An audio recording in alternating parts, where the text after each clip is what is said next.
ធ្វើការពិភាក្សាក្រុមបាទទៅតាមក្រុមនៅចម្លើយរបស់អ្នកទាំងអស់គ្នាក៏ដូចជាពិភាក្សាពីក្រុមនីមួយៗមកកាន់ក្រុមធំទាំងអស់គ្នាទៅលើមតិយោបល់ទៅលើសំណួរនីមួយៗទៅតាមសំណួរដែលយើងបានជជែកវិញ្ញាណបាទអញ្ចឹងនៅក្នុងចំណុចទាំងអស់នេះខ្ញុំសូមនឹង share screen ខ្លះដើម្បីជាឯកសារយោង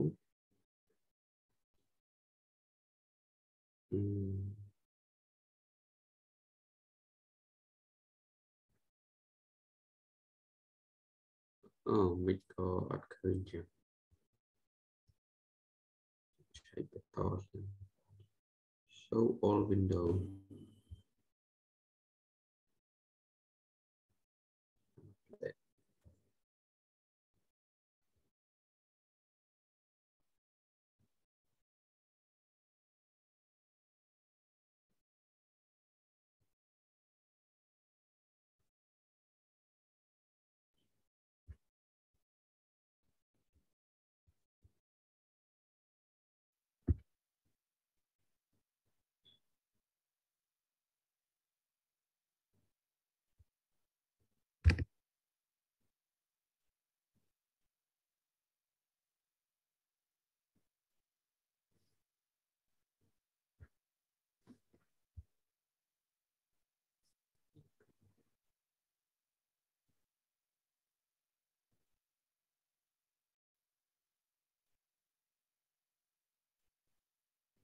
sorry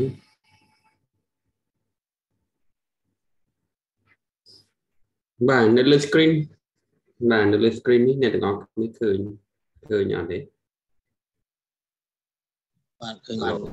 បាទអូខេចឹងអរគុណច្រើនចឹងយើងសូមចាប់ផ្ដើមពីការពិភាក្សាទៅលើញាណបទយើងតែម្ដងគឺសំណួរទី1យើងបានសួរថា What is culture? Do countries have uniform national culture?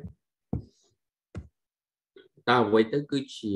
culture តើប្រទេសនីមួយៗមានទម្រង់នៃ uniform culture ដែរទេអញ្ចឹងសូមបាទក្រុមទី1ឬក៏សមាជិកណាក៏បានដែរចូលរួមបាទព្រោះចម្លើយគឺយើងផ្សេងៗគ្នាតែជាទូទៅវាដូចតែគ្នាបាទតែការឆ្លើយយើងផ្សេងគ្នាសូមបាទសមាជិកបាទព្រោះនៃប្រទេសមួយអត់ដូចទេមានដូចជាភាសាចំណងនិងទស្សនៈនៃការគិតបាទអរគុណសមាជិកដទៃទៀត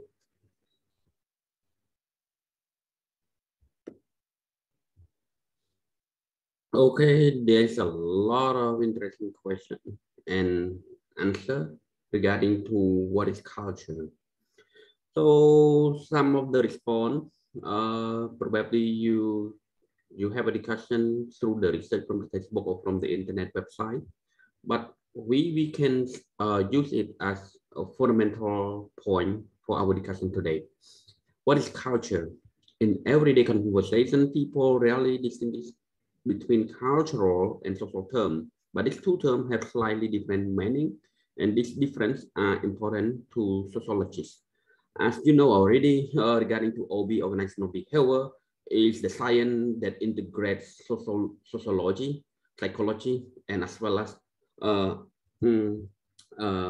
the other part of management system. One of the other thing also we included in archaeology. And as well as the important part of social science. So if you are talking about culture, of course, culture represents the belief and practice of a group, while society represents people who share those beliefs and practices. Neither society nor culture can exist without another. So this response question that you have put is very interesting. Of course, in reality, culture is the combination with society. Who create society? Who create culture? Yes, of course. According to the theory of evolution of sociology, a group of people,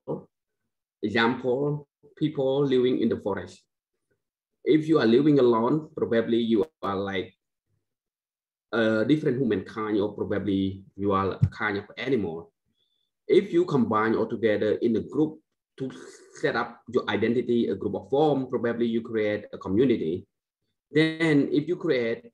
you have a lot of community combined all together, you create a group,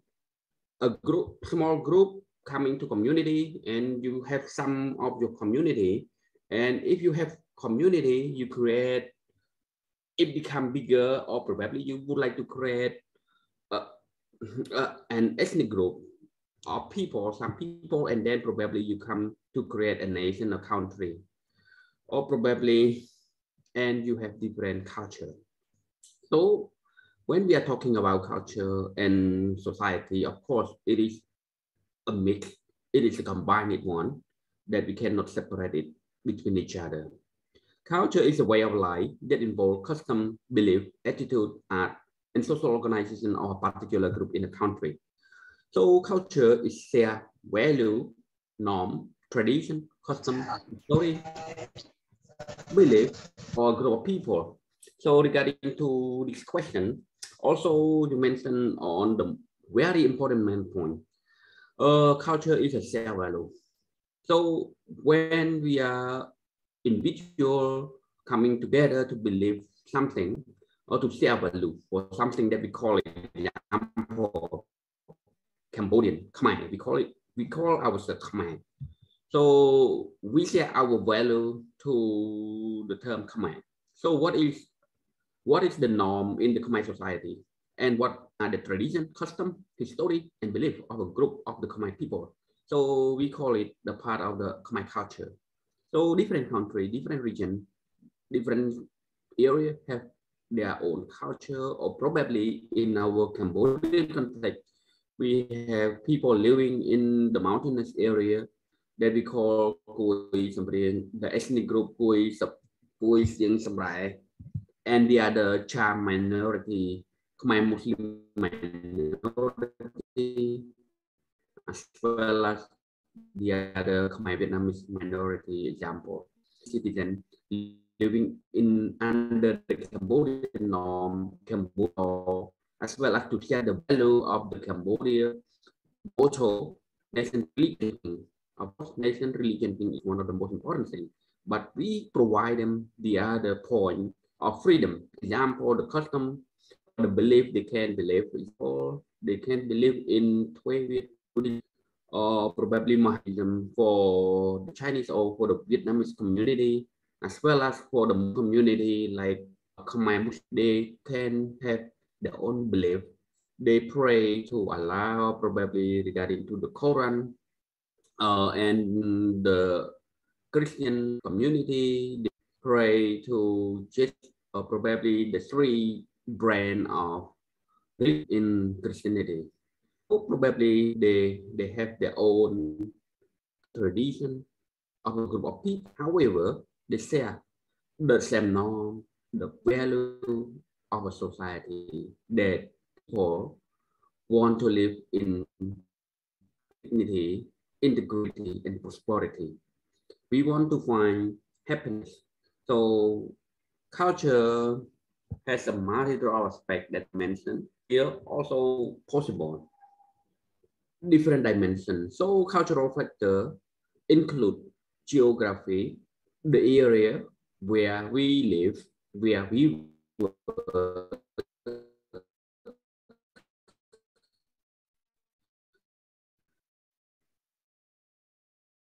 and where we operate our activity. It's different from age group, socio-economic status, religion, education, language, politics, sexual orientation, and not race, language, and ethnicity. For example, in the Indian society, there are 100 ethnic groups, or probably 1,000, 100, or probably uncounted beliefs in the Indian society. And there is a caste system in the past, oh, they respect people by, okay, the social status in society, whether you were born in what group, probably in the poor, or probably in the rich here, or probably in the premium subject, as well as premium, and the other kind of caste in India. So it's one of the most important aspects that we need to remember in mind. Even in the society, there are 100 belief, 100 language for the communication. It's very difficult sometimes. Even in China, there are also more than 100 language using in China. Even okay, Chinese language. But when we go into China, it's a big country, uh, among the fifth biggest country in the world. They have different culture, different tradition, different political context. So in China, there are the Chinese Communist Party, as well as alongside with the other independent working under apparatus, or they have their representative during the National Congress, etc. So it is one of the main point. As in China, geographical integrity example in Sichuan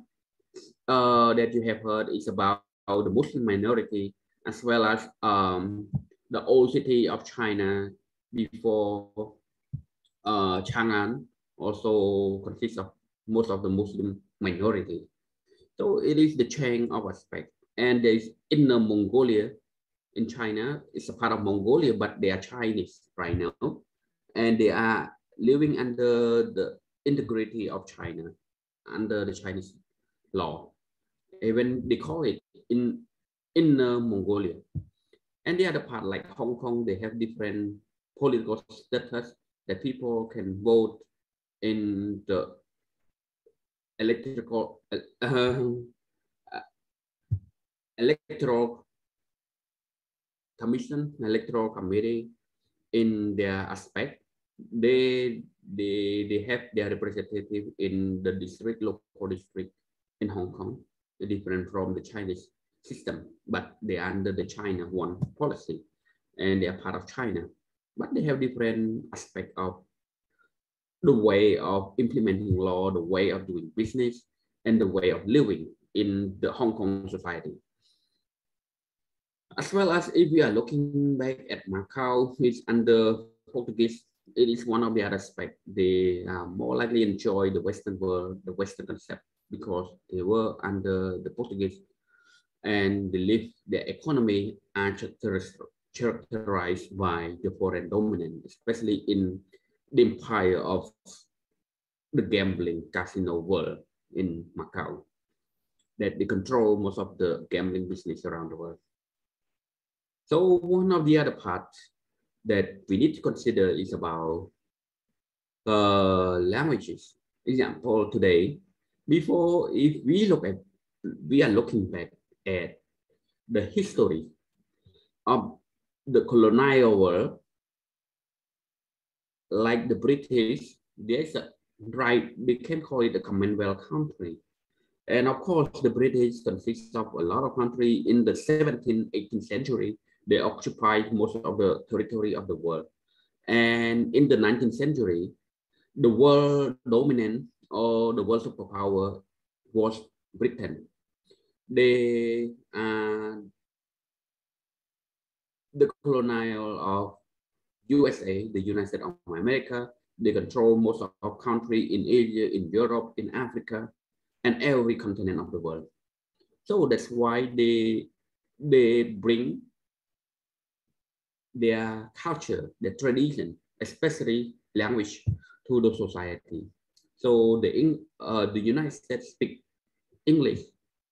as you can see, because it is the result of the colonialism from the Britain. So they create law, they create order, they create principle over there, and it's become it transform itself to become a new state, emerging state, and become a superpower today. So some kind of change. Australia, there is their ethnic group living in Australia, but because of the imperialism Britain imperialism, they send people, they send troops to invade the mainland, the Oceanic continent, or we can call Aussie, Australia today. That a combination of the people from Britain colonies living or moving in Australia to work over there, as well as New Zealand. They speak English, but of course, the territory is belong to the other ethnic group. But because of the change of geopolitics and geoeconomic aspect, people tend to be more interrelated and interconnected because of the development and the evolution of technology. So today, the world become a global village. You know, it become a global village. You have the opportunity to learn, to understand, to communicate with each other, with different group, with different people around the world. You can open your online business. You can integrate yourself into the e-commerce, selling your product on the B2B platform or B2C platform, or probably you go to Alibaba, you go to the other e-commerce platform that you can sell your product to different countries around the world. You connect with the logistic company that transport your product to your end customer. So the way of doing business, the way of living is more easier or more interrelated because people can understand about the value of culture, the difference between society. So as the picture here from the group answer, probably there's the other kind of aspect, but we remember the world is one. Naturally, the world belongs to the humankind, belong to the nature. So just people become smart, become more integrated, become more uh, power oriented, and they try to create a distinction between group of people. They set different culture, different condition to set up the agenda of benefit. So in this aspect, like you know, in the world, especially in the UN Charter, there are more than 200 countries recognized by the UN, and there are the nearly 100 countries that are not the member of the UN, but they are in the status of the UN, and thousands of ethnic group, ethnic minority living in different corner of the world. So you can see how the culture means. It's about language difference. In our ASEAN community, even though we have integrated in ASEAN on 30 April 1999, become the 10th member of ASEAN, but till today, ASEAN don't have the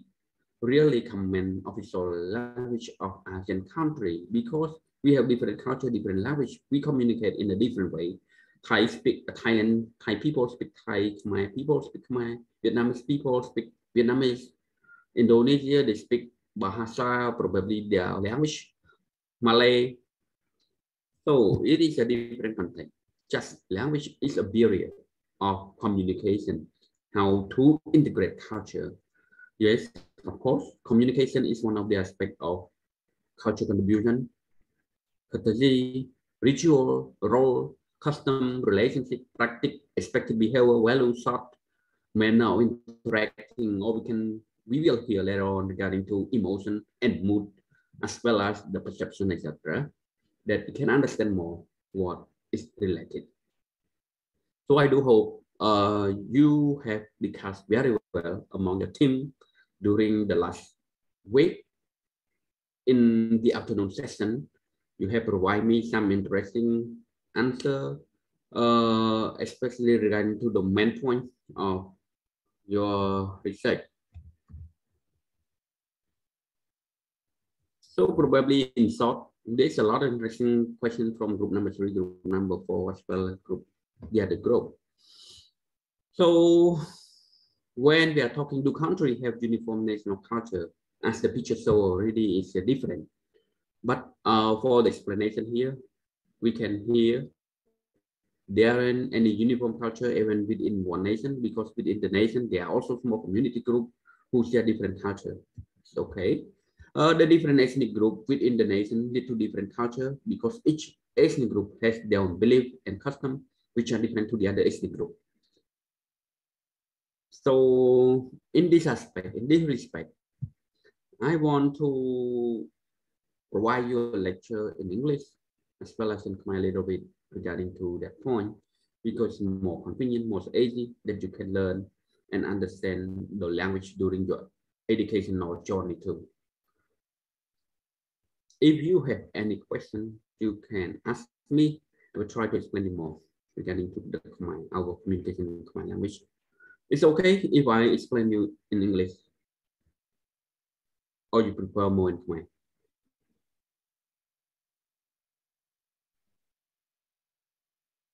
Is there someone here? Better you can further in Khmer lecture, teacher. Okay. ជាទូទៅបព្វធម៌គឺជាអ្វីមួយដែលមិនអាចបែងចែកដាច់ពីគ្នាពីសង្គមមនុស្សយើងបង្កើតនៅវប្បធម៌អញ្ចឹងពីក្រុមនៃមនុស្សម្នាក់ប្រសិនបើយើងជាមនុស្សម្នាក់ដែលរស់នៅក្នុងព្រៃប្រែជាប្រភេទការសត្វចម្លែកមួយប៉ុន្តែប្រសិនបើយើងប្រមូលផ្ដុំគ្នាបង្កើតជាក្រុមនៃមនុស្ស1 4 5នាក់10នាក់20នាក់ក្រុមនៃមនុស្សក្រុម1ក្រុម2ក្រុម3ក្រុម4ក្រុម5ជាដើមបង្កើតច្របាច់បញ្ចូលគ្នាប្រើភាសាដូចគ្នាទំនាក់ទំនងជាមួយគ្នាយល់គ្នាបង្កើតទៅជាសហគមន៍មួយបាទសហគមន៍ហ្នឹងគេហៅបង្កើតទៅជាអត្តសញ្ញាណមួយអត្តសញ្ញាណបង្កើតឡើងតាមរយៈការបង្កើតនៅវប្បធម៌និងប្រពៃណីបាទអញ្ចឹងវាคล้ายទៅជាប្រពៃណីជំនឿភាសាហ្នឹងវាបង្កើតទៅជា culture មួយដែលគេហៅថាខ្មែរ culture Thai culture នៅតាមបណ្ដាប្រទេសនីមួយៗវាគឺជាប្រភពមួយដែលកើតឡើងអំពីការគោរពភាសាការទំនាក់ទំនងការបដិសណ្ឋារកិច្ចការប្រារព្ធពិធីបុណ្យនានាទូនាទីរបស់មនុស្សក្នុងសង្គមបាទប្រពៃណីទំនាក់ទំនងការអនុវត្តជាក់ស្ដែងនៅក្នុងតថភាពនៃសង្គមគុណតម្លៃការគិតរបៀបរបបនៃការគិតអាកប្បកិរិយានៃទំនាក់ទំនងក្នុងការអនុវត្តជាក់ស្ដែងជាដើមចឹងទាំងអស់នោះហើយគឺជាវប្បធម៌ចឹងពិភពលោកនេះគឺតែមួយពិភពលោកជាធម្មជាតិគឺសម្រាប់សពសត្វទាំងឡាយដើម្បីទ្រទ្រង់នៃជីវិតជាសភាវៈទ្រទ្រង់នៃជីវិតប៉ុន្តែដោយសារតែភាពខុសគ្នាដោយសារតែបុព្វហេតុតែមួយគត់គឺផលប្រយោជន៍ចឹងផលប្រយោជន៍បានបែងចែកពិភពលោកបានបែងចែកនៃវប្បធម៌បានបែងចែកនៃជំនឿជាតិសាសន៍និងមនុស្សប្រភេទនៃមនុស្សជាតិថាជាតិសាសន៍មួយដែលអន់ជាតិសាសន៍មួយដែលជឿនលឿនជាតិសាសន៍មួយដែលឆ្លាតជាតិសាសន៍មួយដែលមិនឆ្លាតភាសាដែលល្អភាសាដែលមិនល្អបាទជំនឿដែលល្អជំនឿដែលខ្ពស់ជំនឿដែលថោកទាបអ្វីជាដើមទាំងអស់ហ្នឹងគឺកើតឡើងព្រោះតែបុព្វហេតុតែមួយគឺថា common point of human civilization is interest that we call it then we have different culture we try to create a nation different nation and we try to call national interest ដែលយើងហៅថាផលប្រយោជន៍ជាតិអញ្ចឹងប្រទេសនីមួយៗមានគេហៅថាសង្គមវប្បធម៌ផ្សេងគ្នាបង្កើតទៅជាទម្រង់មួយដើម្បីរក្សាផលប្រយោជន៍របស់ខ្លួនគឺដើម្បីបង្កើតនូវផលប្រយោជន៍ជាតិនីមួយៗអញ្ចឹងយើងបង្កើតជាតិសាសន៍នេះជាតិសាសន៍អាមេរិកជាតិសាសន៍អឺរ៉ុបជាតិសាសន៍អាស៊ីជាតិសាសន៍ខ្មែរជាតិសាសន៍ថៃជាតិសាសន៍វៀតណាមជាតិសាសន៍ចិនអីចឹងទៅអញ្ចឹងដើម្បីបែងចែកនៅព្រំប្រទល់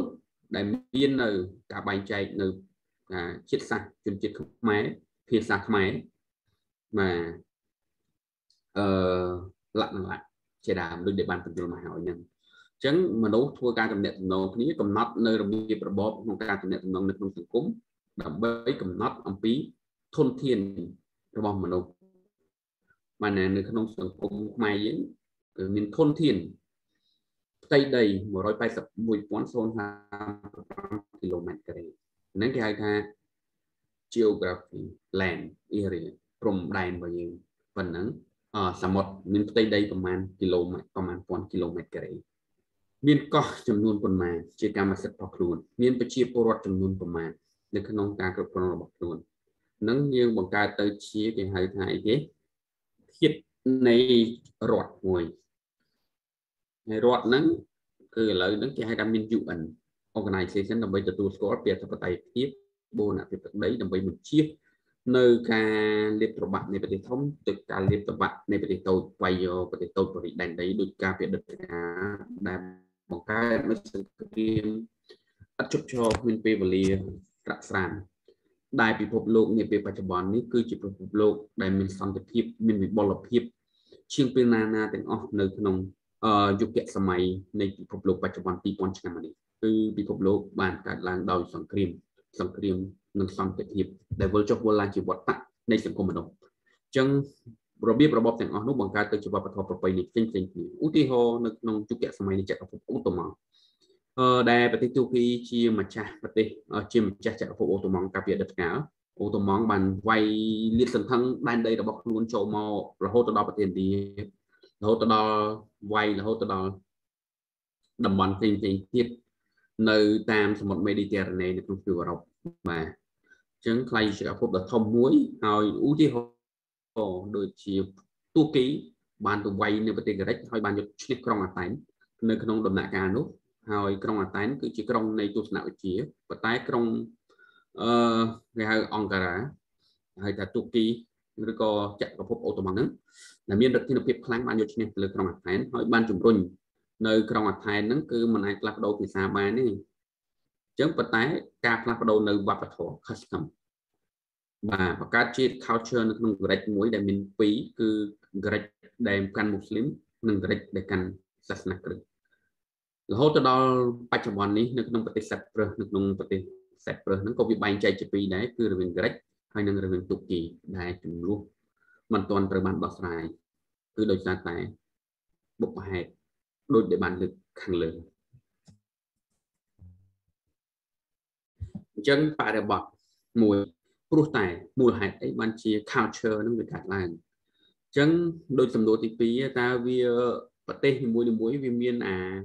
national culture uniform រួមមួយអត់វាអត់ទេ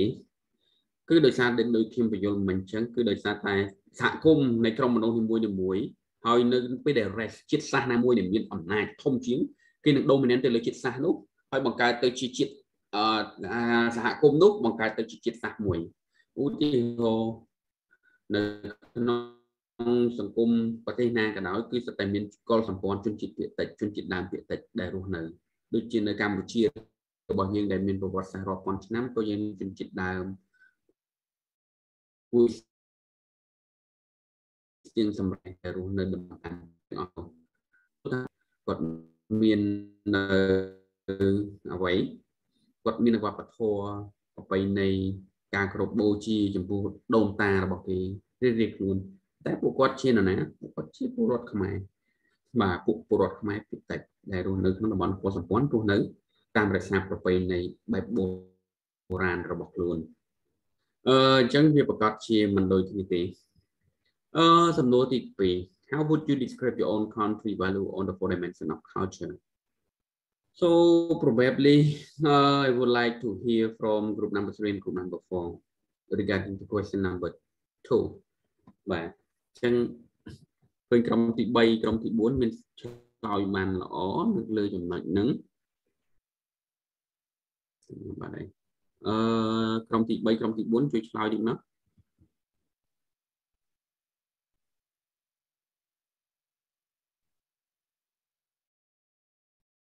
sorry យកបាត់ចឹង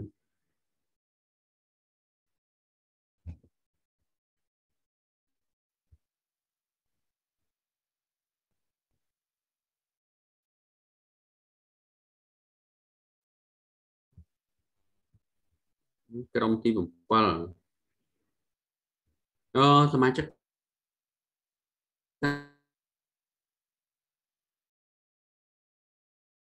ណាអស់ហើយបាទពីពី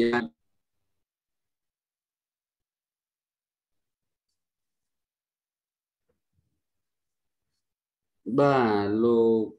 ពៅរតនាពៅសាវឌី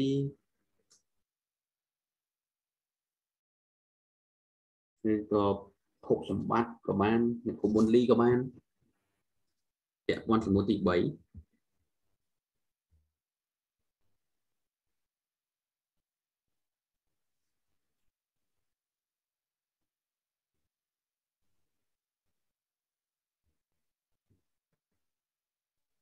bắt lúc cô này cô tên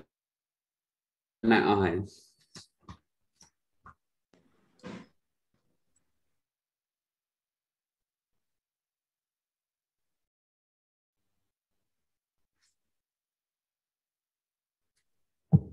và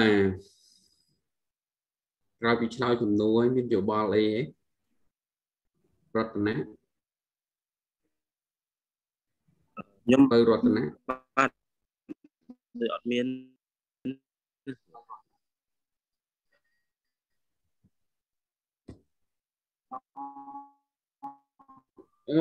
internetខ្ញុំយឺត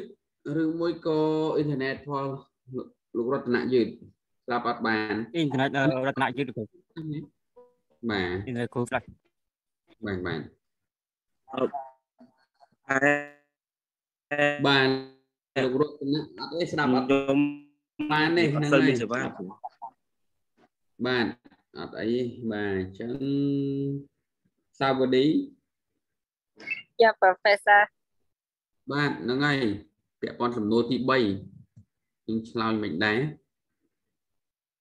ក្រុមវិញយើង ខ្ញុំធ្វើប៉ុន្តែធ្វើជាខ្មែរតែដល់ពេលគាត់ដាក់ជាអង់គ្លេសចឹងទៅវាខាងកសូនហ្មង បាទឥឡូវនិយាយជាខ្មែរមកឥឡូវយើងធ្វើជាខ្មែរនិយាយជាខ្មែរមកបាទយល់យ៉ាងម៉េចដែរ reflect on a time when you went to a different country or interacted with someone from a different culture. How did the cultural difference influence your interaction? ថារំលឹកថានៅពេលមួយនៅពេលដែលអ្នកបានទៅកាន់ប្រទេសដទៃទៀតហើយឬមួយក៏បានធ្វើការទំនាក់ទំនងជាមួយនឹងនរណាម្នាក់មកពីវប្បធម៌ផ្សេងទៀតតើអាភាពខុសគ្នានៃវប្បធម៌ហ្នឹងជះឥទ្ធិពលទៅលើអន្តរទំនាក់ទំនងរបស់អ្នកយ៉ាងម៉េចដែរបើយើងភាសាគ្នាមិនទៅកាលពីថ្ងៃមុនហ្នឹងបាទកាលពីថ្ងៃមុនហ្នឹងសម្រាប់ខ្ញុំនៅពេលដែលខ្ញុំទៅប្រទេសក្រៅឬក៏ខ្ញុំតំណែងជាមួយនឹងជនជាតិដែលមាន culture ខុសគ្នាតំណែង culture ហ្នឹងបានធ្វើថាវាពិបាកតំណែងគ្នាមែនតើព្រោះថាទី1យើងមានភាសានិងការខុសគ្នាវាពិបាកបើសិនជាយើងអត់ចូលពីភាសាគ្នាទៅវិញទៅមកយើងអត់ដឹងថាយើងត្រូវ communication នឹងបែបណាជាស្អីដូចហើយកាយវិការនេះដូចគ្នាដែរដូចយើងដឹងហើយថាពិភពលោកនៅពេលដែលយើងញក់ក្បាលមានហើយ yes ដល់ពេលកវិក្បាលនៅប៉ុន្តែបើសិនជាយើងកន្លែងទៅមើលវាវិញគឺខុសគ្នាអញ្ចឹងមានថាបើសិនជាយើង communication ជាមួយអ្នកឬក៏ទៅប្រទេសណាមួយ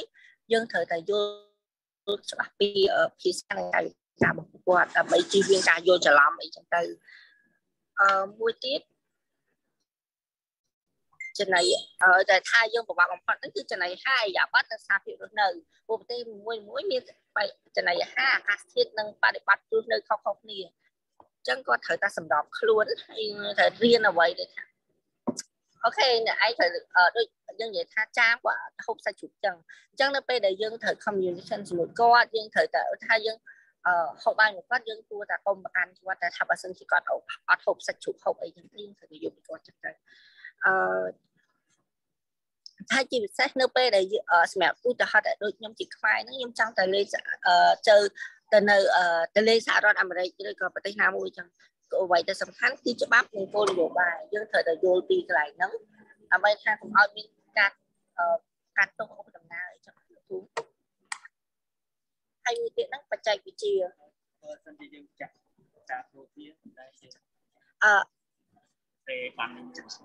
អធិស្ឋានលោកគ្រូដោយសារខ្ញុំអស់យោបល់បាទអូខេបាទអ្នកប្រពន្ធលីបាទចាជំរាបសួរលោកគ្រូបាទអញ្ជើញបាទចាពាក់ព័ន្ធជាមួយនឹងការប្រស្រ័យតាក់ទងជាមួយគ្នាទៅលើបុគ្គលដែលមានវប្បធម៌ខុសគ្នាខ្ញុំអត់មានច្រើនទេដូចតែសាវឌីដែរដូចជាម៉ោងលោកគ្រូមុនគាត់ចាក់កាយវិការគោរពគ្នា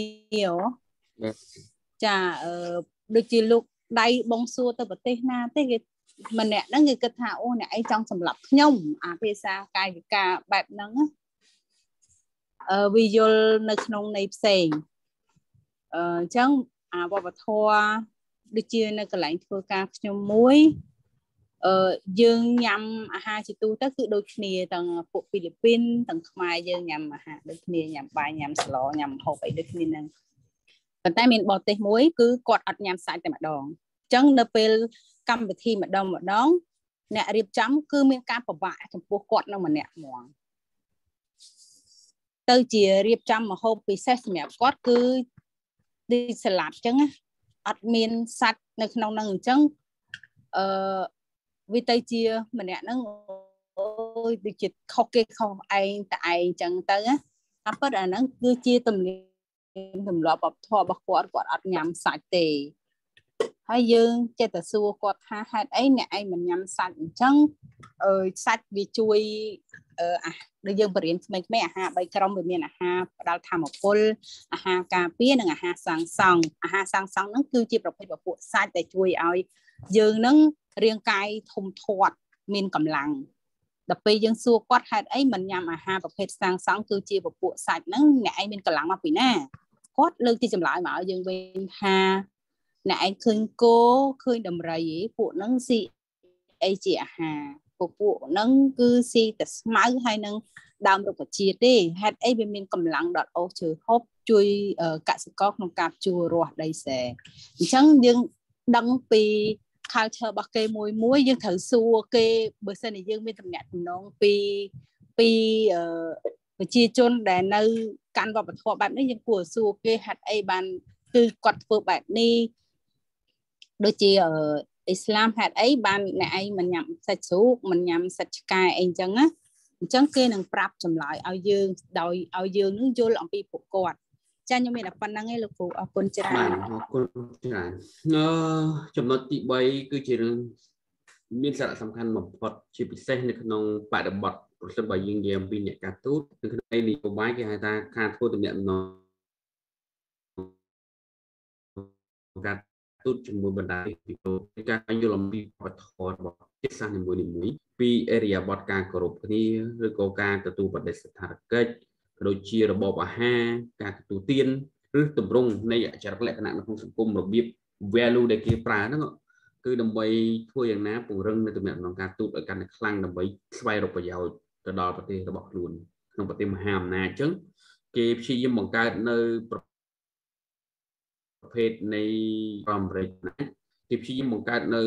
ផ្នែកគ្រប់ផ្នែកទាំងអស់នៅលើពិភពលោកបានន័យថាគេមានអ្នកជំនាញផ្នែកគ្រប់ជាតិសាសន៍នៅលើពិភពលោកហ្នឹងថាតើខ្មែរយ៉ាងម៉េចពលរដ្ឋខ្មែរយ៉ាងម៉េចពលរដ្ឋវៀតណាមយ៉ាងម៉េចពលរដ្ឋចិនយ៉ាងម៉េចគេមានអ្នកជំនាញអ្នកប្រាជ្ញអ្នកសិក្សាអ្នកយុទ្ធសាស្ត្រនៅក្នុងប្រទេសនីមួយៗទាំងអស់នោះបានន័យថាទាំងយល់ដឹងទាំងវប្បធម៌យល់ដឹងទាំងប្រពៃណីជំនឿទម្លាប់ដើម្បីងាយស្រួលគេក្នុងការជាឥទ្ធិពលឬក៏គ្រប់គ្រងឬក៏ពង្រឹងនៅ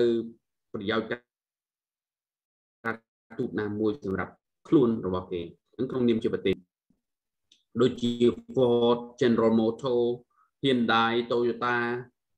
ជាដើមពេលដែលគាត់ទៅបើករោងចក្រផលិតរថយន្តឬក៏ដំឡើងគ្រឿងបង្គុំរថយន្តនៅក្នុងបណ្ដាប្រទេសនីមួយៗអញ្ចឹងសួរថាគាត់ត្រូវធ្វើម៉េចគាត់ត្រូវដឹងអំពី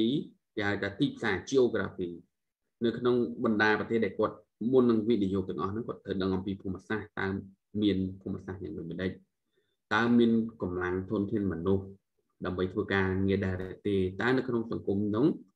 គេអាចប្រើភាសាអង់គ្លេសបានអត់សម្រាប់ទំនាក់ទំនងតើមានពលរដ្ឋចេះអង់គ្លេសអត់ចេះបច្ចេកទេសកម្រិតណាមានសាលាបណ្ដុះបណ្ដាលជីវៈអាចជួយបានអត់បាទតើការអនុវត្តច្បាប់យ៉ាងដូចម្ដេចរបៀបរបបនៃការរស់នៅជាការស្វែងយល់អំពី culture នេះពិតជាមានសារៈសំខាន់ណាស់នៅក្នុងការពង្រឹងនៃអធិពលដើម្បីបង្កើនជាផលប្រយោជន៍ជាអតិបរមាសម្រាប់វិស័យឯកជនក៏ដូចជាវិស័យសាធារណៈរបស់គេរៀងៗខ្លួនដូចសម្រាប់យើងផងដែរគឺនៅពេលដែលយើងធ្វើការនៅក្នុងស្ថាប័នឯកជនដែលមានក្រុមហ៊ុនចម្រុះជាតិសាសន៍ដែលមានបុគ្គលិកចម្រុះជាតិសាសន៍ការស្វែងយល់អំពីវប្បធម៌និងប្រពៃណីផ្សេងធ្វើឲ្យយើងងាយស្រួលសម្រាប់ខ្លួនប្រាជ្ញាក៏ដូចជាបង្កើននៅទំនាក់ទំនងក៏ដូចជាបង្កើននៅគុណតម្លៃរបស់យើងហើយនឹងការទទួលស្គាល់ក្នុងចំណោមគេហៅថាមិត្តរួមអាជីពឬក៏មិត្តរួមការងារផងដែរ អញ្ចឹងការចំណាយពេលវេលារបស់យើងជាមួយនឹងមនុស្សផ្សេងៗគ្នាមកពីប្រភពផ្សេងៗគ្នាគឺធ្វើឲ្យយើងមានការយល់ដឹងថាពីរបៀបរបបទាំងអស់នោះក៏ដូចជាជំរុញឲ្យយើងអាចអនុវត្តឲ្យកាន់តែប្រសើរឡើងក្នុងជីវភាពប្រចាំថ្ងៃរបស់យើងជៀសវាងនឹងការកាត់សេចក្តីមនុស្សជាមុនឬក៏ចាត់ទុកសេចក្តីថាអ្នកខ្លះនៅក្នុងសង្គមរបស់យើងពេលខ្លះមានការប្រកាន់ខ្លាំងនៅក្នុងសង្គមក្នុងចំណោមពលរដ្ឋរបស់យើងប៉ុន្តែពេលដែលយើងយល់ដឹងអំពីគេហៅថា the different culture the different habit ភាពខុសគ្នានៃវប្បធម៌ខុសគ្នានៃទម្លាប់ធ្វើឲ្យយើងនឹងអាចយល់មនុស្សកាន់តែច្រើនមនុស្សគឺមានទម្លាប់មិនដូចគ្នាមាន perception មិនដូចគ្នាចឹងពេលខ្លះអ្នកខ្លះចរិតពីធម្មជាតិរបស់គាត់យើងក៏អឺតកតមានឆ្មាំងឆ្មៃមកពេលខ្លះយើងថាណាគាត់នឹងឆ្មាំងឆ្មៃប៉ុន្តែការពិតគាត់នឹងជាមនុស្សល្អប៉ុន្តែអរិយាប័ត្រធម្មជាតិរបស់គាត់មកគឺបែបហ្នឹងតែម្ដងចឹងវាជាអ្វីមួយដែលអាចបណ្ដុះបណ្ដាលបានអប់រំបាននៅក្នុងសាកលវិទ្យាល័យមានសាលាប៉ុន្តែធម្មជាតិខ្លះវាជាធម្មជាតិដែលកើតឯងពីអាសភាវៈ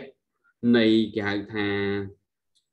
នៃអារម្មណ៍ខាងក្នុងរបស់មនុស្សបាទក៏ដូចជាការអារម្មណ៍ខាងក្រៅរបស់មនុស្សអាយតនៈខាងក្នុងនិងខាងក្រៅរបស់មនុស្សដែលគុំចូលគ្នាតាមវិធីនៃចិត្តហ្នឹងអញ្ចឹងវាបង្កើតនូវភាពខុសគ្នានៅក្នុងការនិយាយស្ដីនៅក្នុងកាយវិការដូចជាការបញ្ចេញយោបល់ជាដើមវាអាស្រ័យតែទៅលើ logic អាស្រ័យទៅការយល់ដឹងផងដែរអញ្ចឹងពាក្យថាវប្បធម៌ពិតជាមានសារៈសំខាន់ខ្លាំងណាស់ដែលយើងត្រូវយល់ដឹងអំពីវប្បធម៌នៃជាតិសាសន៍នីមួយៗដូចជារបៀបរបបដែលយើងធ្វើការនៅក្នុងក្រុមហ៊ុនជប៉ុននៅក្នុងក្រុមហ៊ុនតម្លៃដែលស្និទ្ធចាស់បុគ្គលនឹងឲ្យតម្លៃទៅលើគេហៅការងារអ្នកដែលធ្វើការងារដូរច្រើនកន្លែងជាងព្រោះថាជាគេឲ្យតម្លៃទៅ seniority បានថាមនុស្សម្នាក់មកនឹងឡើងធ្វើជានាំរកទីបុគ្គលិកឡើងប្រធានផ្នែករហូតដល់ឡើងជា manager ឬក៏ខ្លាយជា director general manager ជាដើមនៅក្នុងក្រុមហ៊ុនរបស់គេអញ្ចឹងជាទូទៅបុគ្គលិករបស់ក្រុមហ៊ុនជប៉ុនគឺធ្វើការមានរយៈពេលយូរឆ្នាំនៅក្នុងក្រុមហ៊ុនដែលឆ្លុះបញ្ចាំងអំពីអចរិតមួយដែលគេហៅថា loyalty ចំពោះក្រុមហ៊ុនរបស់ខ្លួនអញ្ចឹងបុគ្គលិកទាំងអស់នោះគឺគាត់នៅក្នុងក្រុមហ៊ុនជប៉ុនគឺធ្វើការបែបនេះនៅក្នុងសង្គមរបស់គេហើយប្រសិនបើក្នុង CV របស់យើងមានបទពិសោធន៍ធ្វើការងារច្រើនកន្លែងគឺសម្រាប់ human resource ផ្នែកជប៉ុនប្រហែលជាលក្ខណៈផ្អែកទៅលើវប្បធម៌ប្រហែលជាគេមិនសូវឲ្យតម្លៃប៉ុន្តែសម្រាប់ក្រុមហ៊ុននៅលោកខាងលិចវិញគេអត់ឲ្យតម្លៃទៅលើគេហៅថាភាពចាស់ទុំនៅកន្លែងការងារទេគេឲ្យតម្លៃទៅលើ performance base ទៅលើលទ្ធផលប្រសិនបើអ្នកជាអ្នកពូកែបាទអ្នកអាចទៅធ្វើការនៅក្នុងក្រុមហ៊ុននោះខ្លាយជាមេគេក្នុងថ្ងៃនេះគ្នាមួយរំពេចក៏ថាបានព្រោះអ្នកជាមេគេនៅក្នុងថ្ងៃនេះស្អែកឡើងអ្នកអាចអស់តួនាទីពីក្រុមហ៊ុនក៏ថាបានគឺលក្ខណៈគេហៅថា performance executive ចឹងបានជាប្រធានក្រុមហ៊ុននាយកប្រតិបត្តិគ្រប់គ្រងនៅក្នុងក្រុមហ៊ុនលោកលិចទីទូទៅមានប្រឈមបញ្ហាលើផលចំណេញ benefit profit ជាជាងគេហៅថាការឲ្យតម្លៃទៅលើភាពចាស់កន្លែងការងារចឹងមនុស្សម្នាក់ប្រឹងប្រកួតប្រជែងគ្នាជារៀងរាល់ថ្ងៃដើម្បីសម្រេចលទ្ធផលជាអតិបរមាជូនក្រុមហ៊ុនអញ្ចឹងវាជាទម្រង់មួយនៃរបៀបរបបបែបធ្វើការងារក្នុងសង្គមគឺដើម្បីទូតប្រធានាធិបតីឬក៏អីក៏ដោយជំនាន់ក្រោយពីដួលរបស់លោកម៉ាកូមកគឺហ្វីលីពីនបានកែតម្រូវមួយគឺមន្ត្រីរាជការកាន់ធ្វើ procurement រយៈពេលដូចជាអត់ធ្វើជាប់ទេព្រោះណាគឺបានមួយឆ្នាំប្រធានាធិបតីអស់បាទសម្រាប់មេដឹកនាំប្រទេសទៀតវាអាចអស់តែគឺមន្ត្រីត្រូវ recruit ឡើងវិញយ៉ាងដូចម្ដេចទេបើតាមតម្រូវដូចជាអ្នកការទូតអញ្ចឹង6ឆ្នាំមួយអាណត្តិគឺ6ឆ្នាំអញ្ចឹងផុតអស់ទៅគឺត្រូវតែដាក់ពាក្យឡើងវិញវាដូចជាទម្រង់មួយនៃរបៀបរបបចាត់ចែងការងារសម្រាប់នៅកម្ពុជារបស់យើងមន្ត្រីរាជការគឺមួយជីវិតបាទជាទូទៅបានខ្លាយជារាជការហើយគឺតាំងសុខហើយយើងខ្លាយជារាជការមួយជីវិតអញ្ចឹងយើង performance 3ហើយកម្រនឹងត្រូវបានបណ្ដឹងចេញណាបាទអញ្ចឹងលោកត្រាតែមានហេតុផលណាមួយខ្លាំងក្លាអញ្ចឹងវាធ្វើឲ្យមន្ត្រីរាជការរបស់យើងនឹងស្ថិតនៅក្នុង comfort zone ចឹងពាក្យធ្វើការបានតែរាជការតាំងសុបហើយគឺមួយជីវិតចាំទីប្រាត្រែតធ្វើការសកម្មឬមិនសកម្មតាមហ្នឹងបាទការងារក្រៅរយចឹងទៅចឹងការងារវាមានទម្រង់បែបបត់បែបនេះយើងឲ្យតម្លៃទៅលើគេហៅថាទម្រង់ការងារដាច់ដោយឡែកចឹងប៉ុន្តែយើងក៏បានបញ្ចូលនៅទម្រង់ការងារមួយគេហៅថាទម្រង់ប្រជាធិបតេយ្យថ្នាក់ក្រោមជាតិហ្នឹងមូលដ្ឋានគឺអាជ្ញាធរថ្នាក់ក្រោមជាតិឃុំសង្កាត់ទាំងអស់ហ្នឹងពិសេសគឺបាទក្រុមប្រឹក្សាស្រុកក្រុមប្រឹក្សាខេត្តទាំងអស់ហ្នឹងមានអាណត្តិរបស់ខ្លួនតាមរយៈការគ្រប់គ្រងរបស់ប្រជាពលរដ្ឋតាមរយៈការបោះឆ្នោតអញ្ចឹងគាត់មានអាណត្តិរបស់គាត់មកអាណត្តិរបស់គាត់5ឆ្នាំអញ្ចឹងក្រោយបោះឆ្នោតហើយបើមិនគាត់អត់ជាប់ទេគាត់អស់ទោសនីតិបាទបើមិនគាត់បំពេញការងារអត់ល្អទេព្រោះថាក្រុមប្រឹក្សាទាំងអស់នោះដើរតាមបកបាទតាមបកអញ្ចឹងបកជាអ្នកតែងតាំងឈ្មោះបេក្ខជនដើម្បីចូលទៅប្រកួតប្រជែងដើម្បីថ្លៃទៅជាសមាជិកក្រុមប្រឹក្សាគុំសង្កាត់ឬក៏បាទរបស់ខ្លួនហើយក្រុមប្រឹក្សាគុំសង្កាត់ហ្នឹងក៏បង្កើតជាក្រុមប្រឹក្សាស្រុកអីចឹងទៅបាទតាមសម្លេងរបស់ខ្លួនរហូតទៅដល់អាសនៈនៅក្នុងប្រសិទ្ធភាពជាដើមនេះគឺជាទម្រង់មួយនៅក្នុង culture ដែលយើងគេរុញទៅបែបប្រជាធិបតេយ្យថ្នាក់ក្រោមជាតិដែលការងារខ្លះវាអត់គេហៅថាស្ថិតក្នុង comfort zone ទេវាស្ថិតនៅក្នុងលក្ខណៈនៃបែបប្រកួតប្រជែងគឺការបម្រើសេវាមូលដ្ឋានអញ្ចឹងវាជាផ្នែកមួយនៃ culture ដែលយើងត្រូវដឹងអំពីការផ្លាស់ប្ដូររបៀបរបបនៃការងារអញ្ចឹងសួរថានេះសំណួរទី4គេសួរថាយ៉ាងម៉េចសំណួរទី4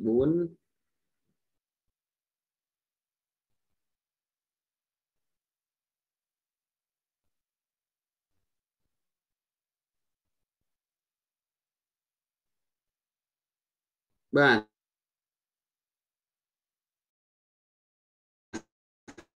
សំណួរទី4គេសួរថាវប្បធម៌នឹងជាឥទ្ធិពលយ៉ាងដូចម្ដេចទៅលើរបៀបរបបនៃការដឹកនាំមួយដ៏សមស្របក៏ដូចជាប្រព័ន្ធនៃការលើកប្រាក់រង្វាន់ផ្ដល់ប្រាក់រង្វាន់ដែលស័ក្តិសមសម្រាប់អង្គភាពបាទអញ្ចឹងសម្រាប់សំណួរទាំងអស់នេះ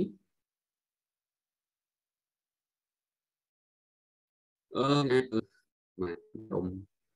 មួយម្ដងមើលគាត់ឆ្លើយមិន culture norm can be absorbed and can lead to good or to consequence. For example, individual observing negative behavior may rationalize such negative conduct and practice negative behavior may then escalate and spread to others, taking on institutional momentum by articulating desired behavior and attitude. The reward system community its culture to new member គឺអត់ចម្លើយគឺដូចប្របាក់យល់សូមឲ្យក្រុមទី6ជួយបញ្យល់តិចមើលបាទសមាជិកក្រុមទី6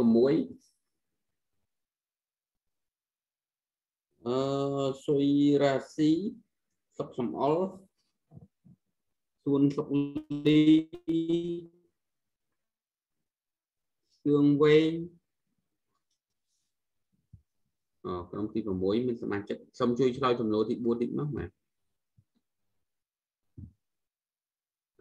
មានសមាជិកនៅទីនេះទេ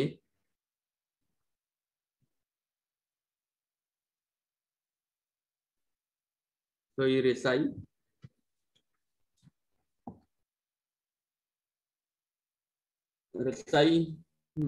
មកយានេះថ្ងៃនេះ absent ក៏មែនចឹងខ្ញុំដាក់ absent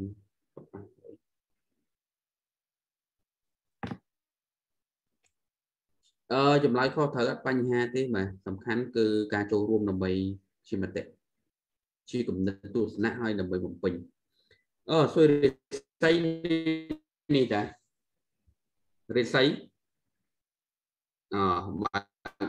តិចបើកវីដេអូចោលអត់ចូលថ្នាក់ខ្ញុំហៅ2ដងទៀតអត់ឮស្មានវត្តមាននៅក្នុងព្រឹកនេះបាទឆ្លើយឬក៏មិនឆ្លើយជារឿងរបស់ខ្លួនប៉ុន្តែបើសិនជាខ្ញុំសួរបានថាមាននៅក្នុង Zoom link ប៉ុន្តែអត់ឆ្លើយបានន័យថាវត្តមានចូលរៀនបានយើងអត់បានចូលស្ដាប់យើងអាចបើកចោលទៅថាបាន Suy để sấy. ចាលោកគ្រូអធិស្ឋានគ្រូឡើយហើយចូលបន្ទប់ទឹកមិញទៅអត់បានឆ្លើយគ្រូតាន់ បាទអញ្ចឹងអ្នកគ្រូរិទ្ធិចាំឆ្លើយសំណួរទី4នៅក្នុងនេះរបស់យើងណា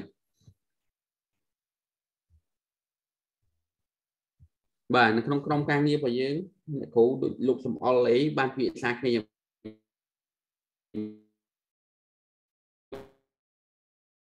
ទៅលើសំណួរទី4នេះបាទ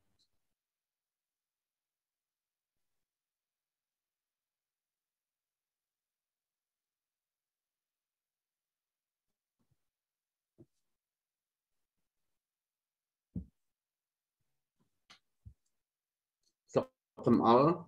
បាទសំអល់នៃមុនគាត់អវត្តមានថ្ងៃនេះមកអត់ទេសុកសំអល់បាទបានចូលរួមបាទហ្នឹងហើយបានពិសាគ្នាមួយក្រុមអត់ទេថ្ងៃមុនបានខ្លះលោកភាសាចូលមកម៉ោងក្រោយដែលគាត់ខ្ញុំមកបាននេះទៅក៏បានធ្វើមួយគាត់ខ្លះដែរដោយសារថ្ងៃហ្នឹងខ្ញុំសុំច្បាប់ប៉ុន្តែពេលលោកគ្រូចែកក្រុមហ្នឹងហើយលោកគ្រូយល់បាទហ្នឹងហើយលោកសំអល់ជួយផ្ដល់មតិពាក់ព័ន្ធvớiសំណួរទី4ទីមើល How does culture influence the properly designed reward system that can be suitable for organization ដូចខ្ញុំបកប្រែខ្មែរបាញ់មិញហ្នឹងបាទអីលោកគ្រូតាមអ្វីដែលពួកខ្ញុំជជែកគ្នាអញ្ចឹងណាអីតើតើនឹងវប្បធម៌ចង់និយាយថាបើសិនតែមានអីតើតើនឹងវប្បធម៌ការដឹកនាំនិយាយថាវាមានឥទ្ធិពលទៅលើភាពជាអ្នកដឹកនាំឬក៏អ្នកដឹកនាំដែរដោយសារអីនៅពេលឧទាហរណ៍ថាក្នុងស្ថាប័នមួយបើសិនជាយើងមានមនុស្សដែលគាត់មកពី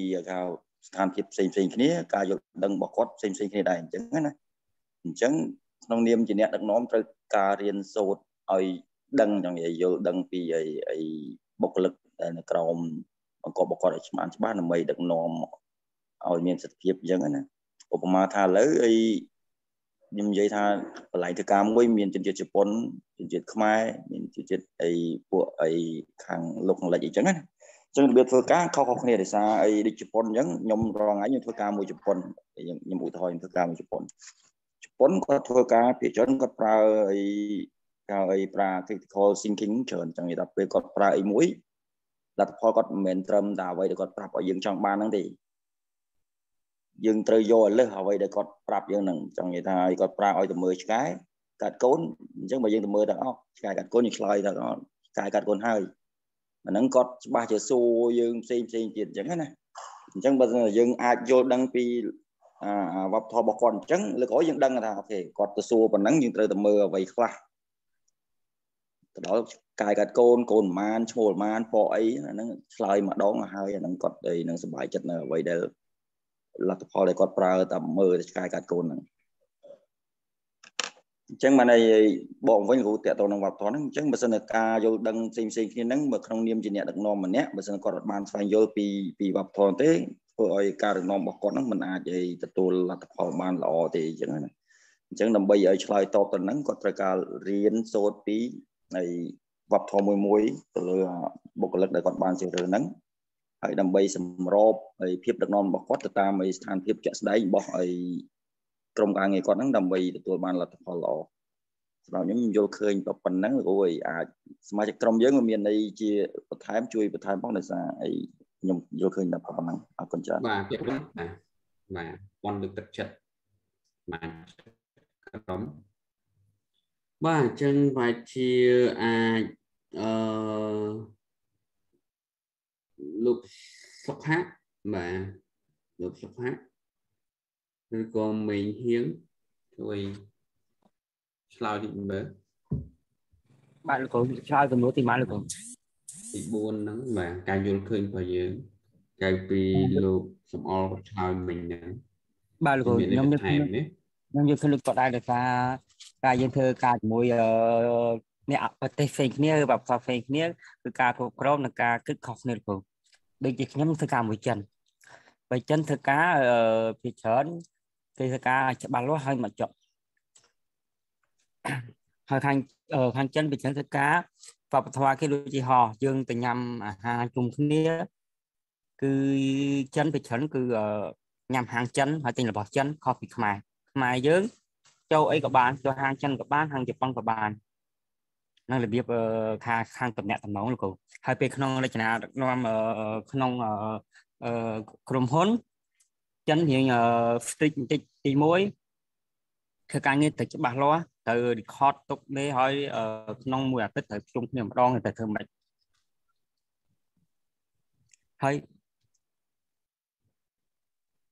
เลยกูบาทเลยบาทมาข้างวับท้อไปเจ้าแต่พวกทางการน้อมคือแต่ตามประเทศตามสิ่งเจ็ดมวยจังการกบกร้องคือของในจังหวัดให้ประกอบเลือกตัดจัดโอเคเหมือนเดิม còn lúc tập chạy kế đợi dương khờ càng cái khó nó thơ lực tí muối cái phần miền mà đòn thơ lực tí pi phần miền pi đòn thơ lực tí bay cái bạch hộp hay cả lực tập chất nó là thơ cao off nó là giả pe bay khai cái ao lùi bặm bón này thôi thôi nơi con mình nhóm nắng cái đôi con mình đo phải trình bày trắng giả pe mình nắm cái chạy thì rồi tạm mà chạy khai được rồi ចែកភាគរយតាមប្រាក់ខែទៀតភាគរយយ៉ាងម៉េចប្រាក់សន្សំ pension fund តែខែទី13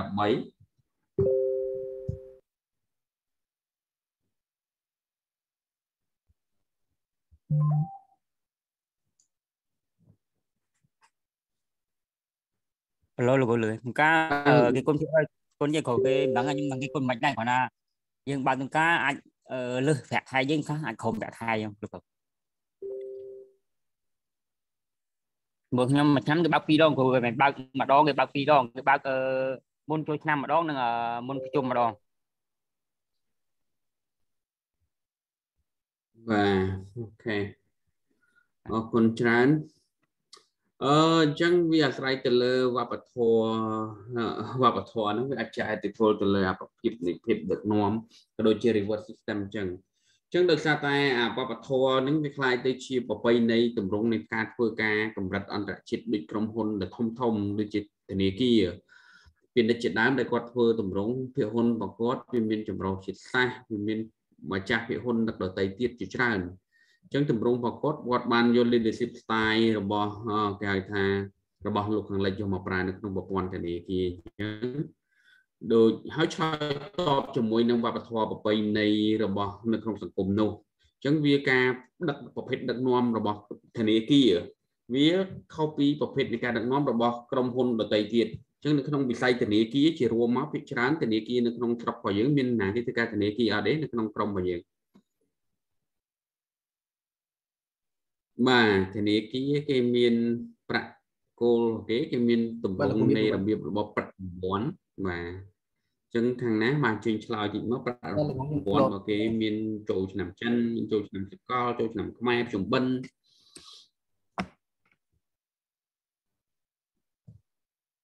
បាទ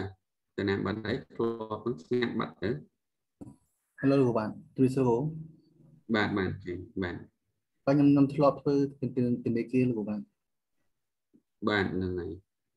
មានចំណុចអីដែរពាក់ព័ន្ធជាមួយ leadership style culture ដែលចេះអតិពល leadership style នៅក្នុងវិស័យធនាគារដែលយើងធ្វើការក៏ដូចជាប្រព័ន្ធលើកទឹកចិត្តរបស់គេបាទលោកគ្រូខ្ញុំសូមឆ្លើយនៅសំណួរលោកគ្រូតាមអ្វីដែលខ្ញុំយល់ឃើញលោកគ្រូអញ្ចឹងមានន័យថានៅក្នុងខ្ញុំក្រុមទី4ខ្ញុំឈ្មោះភោគសមត្ថលោកគ្រូក្រុមទី4អញ្ចឹងមានការនៅក្នុងការគ្រប់គ្រងអញ្ចឹងអ្នកគ្រប់គ្រងស្ថាប័ននៅកន្លែងមួយអញ្ចឹងបើសិនជាគាត់មានចិត្តថាចម្រុះនិងវប្បធម៌ខុសគ្នាបើចំពោះខ្ញុំផ្ទាល់វិញតាមបទពិសោធន៍ដែលខ្ញុំបានដឹងគឺទី1គឺសិក្សាពីជំនឿបាទអញ្ចឹងមានថាជំនឿដូចជាបងលើកមុនអញ្ចឹងតើជំនឿហ្នឹងនៅពេលដែលគាត់មានកម្មវិធីជប់លៀងគ្នាតើអ្វីដែលគាត់តមបាទចឹងបើសិនជាយើងដឹងអ្នកគ្រប់គ្រងដឹងហើយយើងនឹងរៀបចំធ្វើយ៉ាងម៉េចឲ្យតាមតម្រូវការរបស់បុគ្គលិកពីព្រោះបុគ្គលិកគឺជាក្រុមមនុស្សទូទៅដែលគាត់រកប្រាក់ចំណូលដោយស្ថាប័នអញ្ចឹងមានថាយើងបំពេញតម្រូវគាត់បាទអញ្ចឹងជំនឿរបស់គាត់នោះគឺគាត់តមអីហើយគាត់មិនបរិភោគអីអញ្ចឹងមានថាអ្នកដឹកនាំគួរតែស្វែងយល់បាទគាត់តមស្រាឬគាត់ថ្ងៃបុណ្យរបស់គាត់អញ្ចឹងទៅបើគាត់មិនហូបអីយើងសិក្សាពីជំនឿរបស់គាត់ធ្វើយ៉ាងម៉េចឲ្យត្រូវជាគាត់បាទ ហើយទី2ហ្នឹងគឺអ្នកដឹកនាំក៏គួរតែយល់ដឹងអំពីទម្លាប់ពួកគាត់ដែរបាទទម្លាប់ពួកគាត់ដើម្បីយើងបើកាលណាយើងយល់ដឹងពីទម្លាប់ពួកគាត់ហើយយើងការគ្រប់គ្រងរបស់យើងហ្នឹងគឺបានល្អអញ្ចឹងមានការប្រកបការងារនេះគឺយើងមានទំនាក់ទំនងល្អនៅក្នុងសង្គមទម្លាប់គាត់ខ្លះគឺនៅពេលដែលគាត់ដូចជាខ្ញុំធ្លាប់ធ្វើការជាមួយនឹងកូរ៉េពេលច្រើនទម្លាប់ពេលខ្លះគឺគាត់ពេលព្រឹកមានន័យថាគឺគាត់នឹងមានការស្វាគមន៍គ្នាទៅវិញទៅមកបាទមានការអោនបាទឬក៏មាននិយាយជាភាសាកូរ៉េនៅក្នុងរបៀបរបបការងារបាទអញ្ចឹងទម្លាប់ហ្នឹងគឺគួរតែស្វែងយល់ដឹងដែរ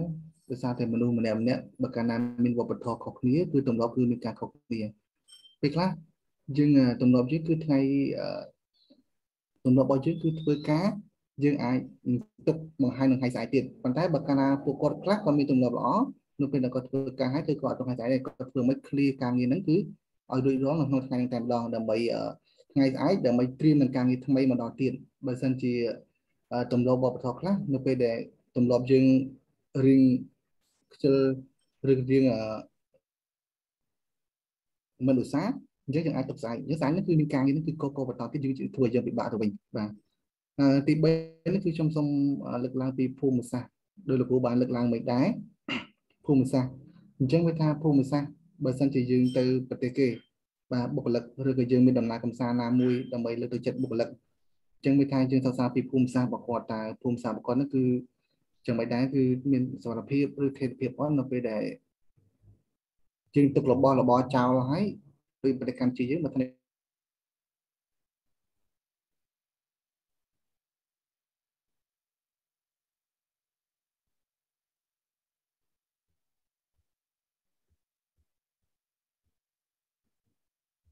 បាទអ៊ីនធឺណិតដាច់អត់តែស្ងាត់ដល់ខ្ញុំ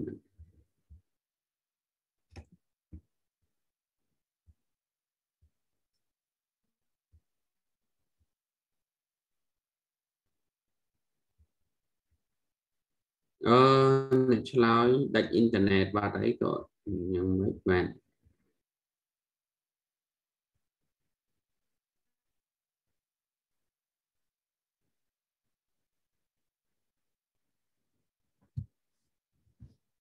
បាទក្រុមទី4មានសមាជិកក្រុមទី3ទី4មានសមាជិក8នាក់ដែលបានចូលរួមឆ្លើយអញ្ចឹងក្រែបលោកសម្បត្តិដូចជាស្ងាត់បាត់ទៅហើយបាទអញ្ចឹងលោក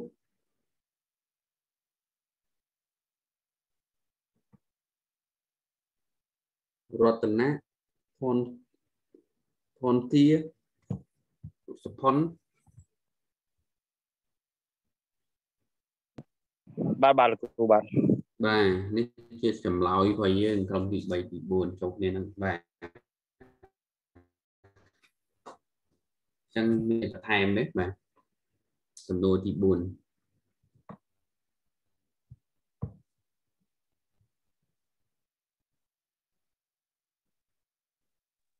បាទលោកគ្រូបាទសូមចូលរួមកន្លែងនឹងពីលោកគ្រូតាក់ទងទៅនឹងតើវប្បធម៌ហ្នឹងគេចាត់ទៅពលទៅដល់ការដឹកនាំកម្រិតណាគឺកន្លែងនេះខ្ញុំសូមលើកពីចំណុចទី1តាក់ទងទៅនឹងការគ្រប់គ្រងទៅលើការជាតិសាសន៍ចម្រុះជាតិសាសន៍មកទៅស្ថាប័នមួយដែលគាត់មានបុគ្គលិកចម្រុះជាតិសាសន៍អញ្ចឹងគាត់ត្រូវយល់ច្បាស់អំពីវប្បធម៌ហ្នឹងដើម្បីធ្វើទំនាក់ទំនងបុគ្គលិករឿងបុគ្គលិកហ្នឹងឲ្យគាត់ធ្វើការយ៉ាងណាឲ្យមានប្រសិទ្ធភាពលោកគ្រូឧទាហរណ៍ថាដូចបានលោកគ្រូបានលើកឡើងខាងលើនឹងបងសម្បត្តិឲ្យលើកឡើងអញ្ចឹងស្ថាប័នមួយដែលមានចម្រុះជាតិសាសន៍អញ្ចឹងយើងត្រូវយល់អំពី culture របស់គាត់បានច្បាស់នៅក្នុងការទំនាក់ទំនងការងារមិនថាការប្រើប្រាស់ភាសាមិនថាការប្រាស់កាយវិការក្តីឬក៏បែបបទនៃទេវទីក្នុងការធ្វើការងារជាមួយគាត់ហ្នឹងគឺយើងត្រូវច្បាស់ពីវប្បធម៌របស់គាត់ព្រោះកាលណាយើងមិនយល់ពីវប្បធម៌គាត់ច្បាស់ទេគាត់អាចប្រកាន់ឧទាហរណ៍ថាដូចជប៉ុនអញ្ចឹង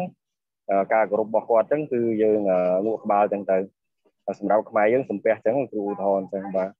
អញ្ចឹងក្នុងនាមជាស្ថាប័នដឹកនាំស្ថាប័នមួយអញ្ចឹងយើងត្រូវយល់អានឹងឲ្យបានច្បាស់ដើម្បីកុំឲ្យមានការថ្នាក់ចិត្តព្រោះមែនទែនទៅវប្បធម៌នេះចិត្តសាស្ត្រមួយគាត់ប្រកាន់ខ្លាំងប្រកាន់វប្បធម៌គាត់រៀងខ្លួនគាត់មិនយល់គាត់ មិនដឹងថាគេគិតលើវប្បធម៌គាត់យ៉ាងណាទេប៉ុន្តែសម្រាប់គាត់គឺគាត់នៅរក្សាវប្បធម៌របស់គាត់ពីខ្មែរយើងដែរអញ្ចឹងកន្លែងហ្នឹងគឺយើងប្រយ័ត្នប្រយែងមែនទែនអានេះចំណុចទី1លោកគ្រូចំណែកចំណុចទី2វប្បធម៌សំខាន់របស់អង្គភាពនេះគឺយើងនិយាយអំពីការកសាងវប្បធម៌ផ្ទាល់ខ្លួននៅក្នុងអង្គភាពរបស់យើងថាតើយើងត្រូវកសាងវប្បធម៌យ៉ាងណាដើម្បីឲ្យទទួលបានប្រសិទ្ធភាពការងារខ្ពស់ឧទាហរណ៍សាមញ្ញមួយឧទាហរណ៍ថាកន្លែងមួយបើសិនជាបុគ្គលិកមកថា head department មួយចុះគាត់បង្កើតទម្លាប់មិនល្អមកថាគាត់មកធ្វើការមិនទៀងម៉ោងគាត់ធ្វើការមិនមានcommitmentខ្ពស់អញ្ចឹងទៅធ្វើបុគ្គលិកថ្នាក់ក្រោមគាត់ហ្នឹងគឺអាចជួគាត់ជាគំរូបានអញ្ចឹងកន្លែងហ្នឹងគឺយើងត្រូវបង្កើតវប្បធម៌មួយថារាល់បុគ្គលិកទាំងអស់គឺត្រូវតែធ្វើការមកទៀងម៉ោងហើយការងារដែលយើងធ្វើហ្នឹងគឺយើងត្រូវធ្វើអស់ពីសមត្ថភាពនិងអស់ពីកម្លាំងកាយចិត្តរបស់យើងអាហ្នឹងជាឧទាហរណ៍មួយបាទសូមចូលរួមប៉ុណ្ណឹងលោកគ្រូអូខេដោយសារពេលវេលាយើងចេះតែបន្តទៅមុខយើងអាចឆ្លើយសំណួរទី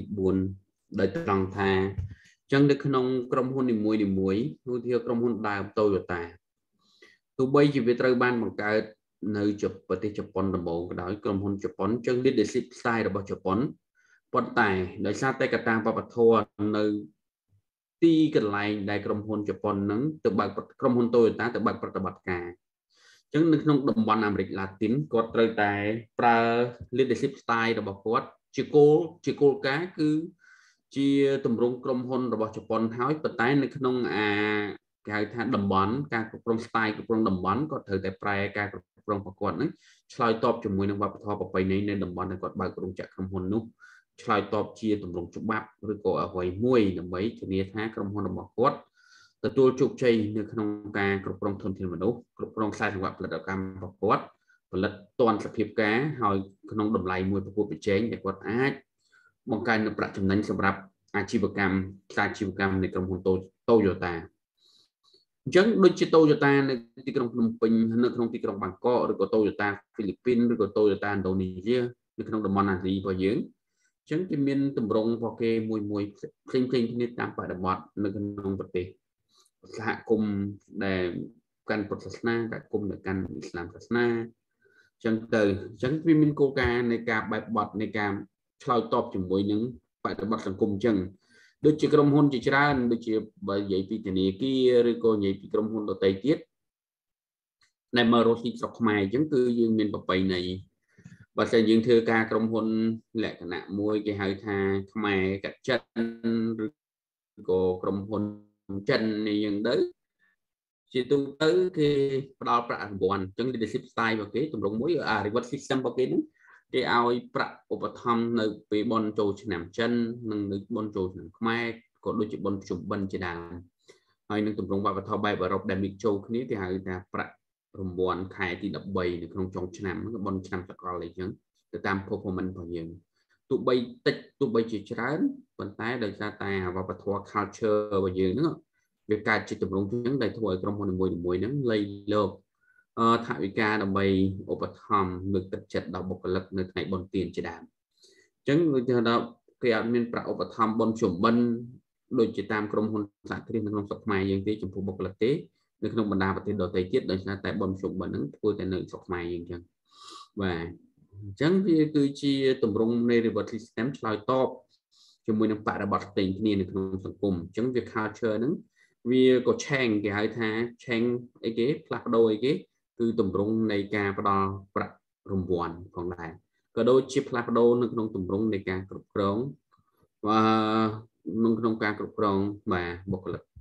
ផងដែរនេះជាចំណុចសំខាន់មួយដែលយើងគួរយកចិត្តទុកដាក់ថាតើវប្បធម៌ពិតជាមានឥទ្ធិពលកម្រិតណាទៅលើរបៀបរបបគ្រប់គ្រងនិងចាត់ចែងការងារជារួមជាទូទៅចឹងចំណុចនេះគឺសំខាន់ក្រៅពីសំណួររបស់យើងដែលឆ្លើយដទៃទៀតពេលខ្លះយើងឆ្លើយorganizational culture បាទវាជាផ្នែកមួយនិយាយពី culture តែបើយើងថានិយាយសំណួររបស់យើងឆ្លើយនៅខាងនេះ what contribute to a strong organizational culture ដែលយើងធ្វើឆ្លើយសំណួរហ្នឹងមកចឹងបានជា culture ហ្នឹងវា culture របស់ប្រទេសមួយវាត្រូវតែមានការ រៀបចំមួយសម្រាប់គេហៅថា organizational culture វប្បធម៌របស់ស្ថាប័នផងដែរអញ្ចឹងវប្បធម៌នៃសង្គមជាតិវាជាផ្នែកមួយប៉ុន្តែផ្នែកមួយទៀតដែលគេហៅថាអីគេវប្បធម៌បាទវប្បធម៌ស្ថាប័នអញ្ចឹងក្រុមហ៊ុនមួយគេមាន culture របស់ខ្លួនមួយដែលបង្កើត identity របៀបរបបធ្វើការងារឧទាហរណ៍ដូចធនាគារ AC Lida ធនាគារ AC Lida គេបង្កើតនៅ culture របៀបរបបធ្វើការនៅក្នុងក្រុមហ៊ុនរបស់គេគឺដោយបុគ្គលិកទាំងអស់គេបង្កើតការគោរពគ្នាទៅវិញទៅមកមិនថាថ្នាក់លើថ្នាក់ក្រោមគឺដើម្បីងាយស្រួលគេហៅលោកគ្រូអ្នកគ្រូទាំងអស់គ្នាបាទនៅក្នុងប្រព័ន្ធគ្រប់គ្រងរបស់គេអញ្ចឹងអត់មានណាលើណាក្រោមអីទេគឺលោកគ្រូអ្នកគ្រូអញ្ចឹងទៅអញ្ចឹងហ្នឹងក៏ជា culture មួយនៅក្នុងការប្រើប្រាស់គេហៅថា respect នៅក្នុង organization ដែលគេបានជ្រើសរើសពាក់ព័ន្ធជាមួយនឹងចំណុចនេះpositive culture should be the foundation of an organization. Meaningful work, appreciation, well-being, leadership, and connection are all aspects of that contribute to the culture. ចឹងបានថាវប្បធម៌ដែលជាវិជ្ជមានវាគួរតែជាគ្រឹះមួយសម្រាប់ស្ថាប័នដែលជំរុញឲ្យមានគេហៅថាការងារមួយប្រកបដោយអត្ថន័យការកោតសរសើរវិតម្លៃក៏ដូចជាសុខុមាលភាពក៏ដូចជាភាពជាអ្នកដឹកនាំនិងទំនាក់ទំនងផ្សេងៗទៀតនៅក្នុងអង្គភាពការងាររបស់យើងអញ្ចឹងនេះគឺជាសំណួរមួយចម្លើយមួយដែលគាត់យកមកប៉ុន្តែវាជាផ្នែកមួយ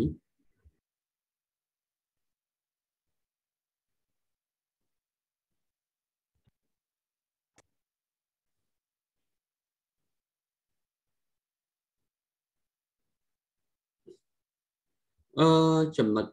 ទី5នេះគឺសម្រាប់សំណួរនឹងរំលេចឲ្យយើងពិចារណាខ្លួនយើងទេបាទ Imagine that you will be sent to live in a foreign country different from your own in a month. What are the type of preparation you would benefit from doing? អញ្ចឹងអានឹងជាចំណុចមួយដែលអ្នកធ្វើការទាំងអស់អ្នកដឹកនាំឬក៏ណាទាំងអស់ត្រូវដឹងថាឧទាហរណ៍ក្រុមហ៊ុនរបស់យើងត្រូវបញ្ជូនបុគ្គលិកមួយឧទាហរណ៍ទៅក្រៅប្រទេសបេសកកម្មរយៈពេល1ខែឧទាហរណ៍ទៅតំបន់មជ្ឈិមបូព៌ាតំបន់អាហ្វ្រិកឬក៏តំបន់អារ៉ាប់ប្រទេសមូស្លីមអញ្ចឹងគ្រប់ប្រជាពលរដ្ឋខ្មែររបស់យើងដែលទៅតំបន់នោះតើយើងត្រូវជាអ្នកគ្រប់គ្រងក្រុមហ៊ុនជាអ្នកចាត់ចែងហ្នឹងយើងត្រូវតែផ្ដល់អីខ្លះជូនបុគ្គលិករបស់យើងហើយបុគ្គលិករបស់យើងខាង HR ហ្នឹងត្រូវ support អីខ្លះហើយបុគ្គលិកហ្នឹងត្រូវយល់ដឹងអីខ្លះមុននឹងទៅធ្វើការទាំងអស់នោះទៅកាន់ប្រទេសទាំងអស់នោះ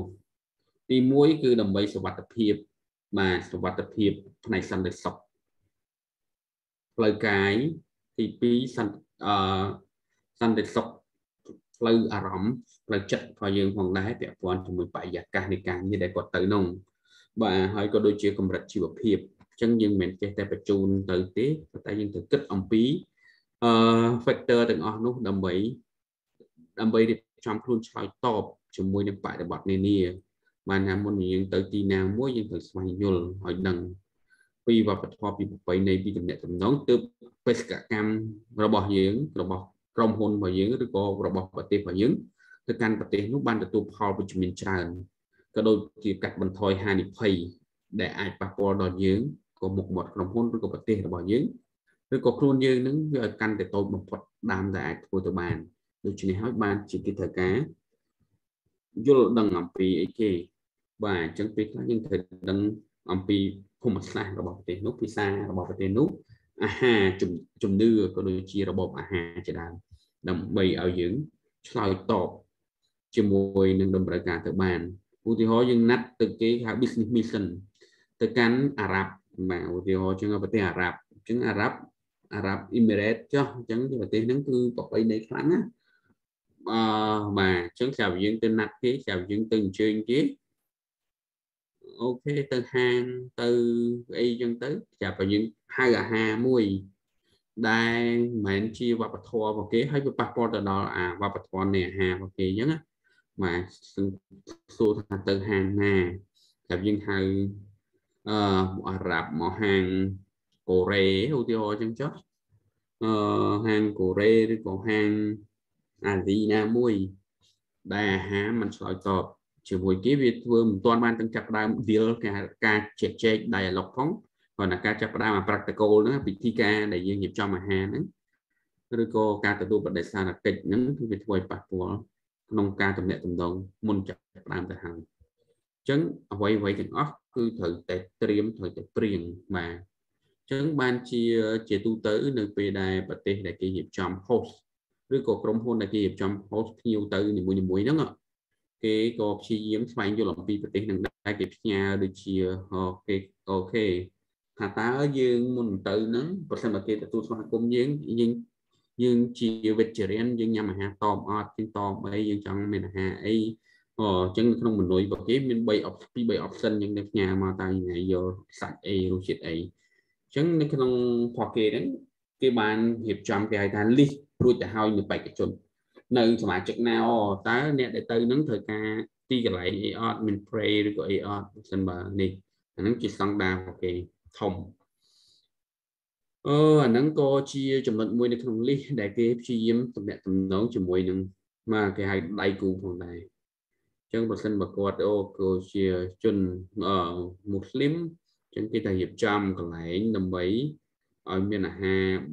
ព្រោះគាត់ឬក៏កន្លែង pray របស់គាត់អីចឹងទៅទីកន្លែងណាមួយដែលគាត់បំពេញករណីកិច្ចតាមវប្បធម៌របស់គាត់បានហ្នឹងក៏ជាចំណុចសំខាន់មួយផងដែរដែលយើងត្រូវរៀបចំដូចជានៅក្នុងស្ថាប័នរដ្ឋាភិបាលរបស់យើងដូចជាគណៈរដ្ឋមន្ត្រីឬស្ថាប័នដទៃទៀតក៏គេមានបន្ទប់មួយសម្រាប់ខ្មែរឥស្លាមរបស់យើងដែលធ្វើការគាត់អាចទៅគោរពព្រះជាម្ចាស់របស់គាត់តាមជំនឿរបស់គាត់ចឹងទៅសេរីភាពនៃសាសនាតែគាត់អាចបំពេញកាតព្វកិច្ចរបស់គាត់តាមជំនឿដែលគាត់ចង់បានប៉ុន្តែយើងទៅនៅក្នុងផលប្រយោជន៍ជាតិតែមួយបាទចឹងគាត់តែខុសនៃជំនឿទេចឹងយើងទៅផ្ដល់សេរីភាពផ្ដល់នៅកន្លែងពេលវេលាមួយសមស្របឲ្យគាត់អាចបំពេញកាតព្វកិច្ចតាមជំនឿរបស់គាត់ដើម្បីបង្កើននៅ productivity ផលិតភាពឬក៏ប្រសិទ្ធភាពការងាររបស់គាត់ចឹងទោះបីយើងឲ្យលុយគាត់ប្រាក់ខែគាត់ច្រើនប៉ុន្តែបើសិនជាorganizational environment ហ្នឹងបរិយាកាសការងារហ្នឹងវាប៉ះពាល់ទៅដល់គេហៅថា context នៃជំនឿឬក៏ culture របស់គាត់ក៏អាចធ្វើឲ្យគាត់អត់សប្បាយចិត្តជាមួយការងារដែរអញ្ចឹងនេះគឺជាអ្វីមួយដែលយើងត្រូវយកទៅដាក់ពាក់ព័ន្ធជាមួយនឹងពាក្យថា culture អញ្ចឹងអ្នកទាំងអស់គ្នាសម្រាប់15នាទីនៅ15នាទីចុះ9:45យើងចូលវិញ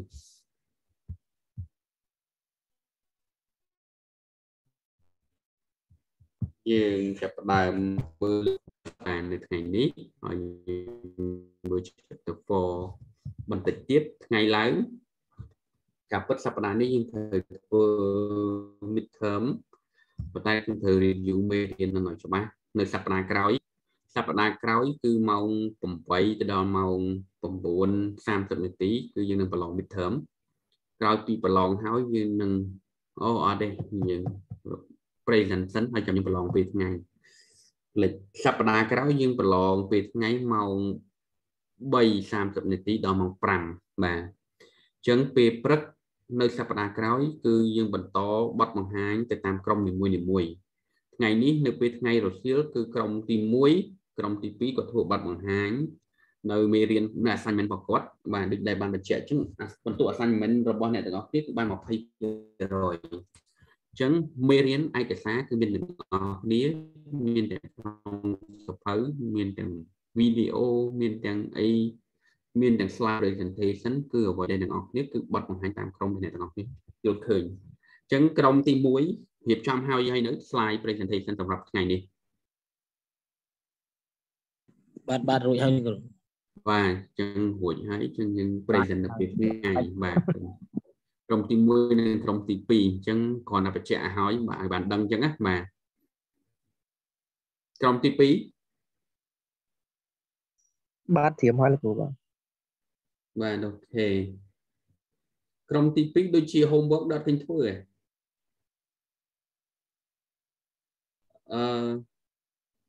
ក្រុមទី2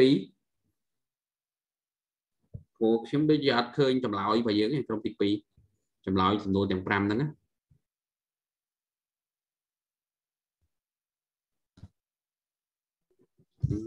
ដូចជាក្រុមទី2ក្រុមទីប្រហែលជា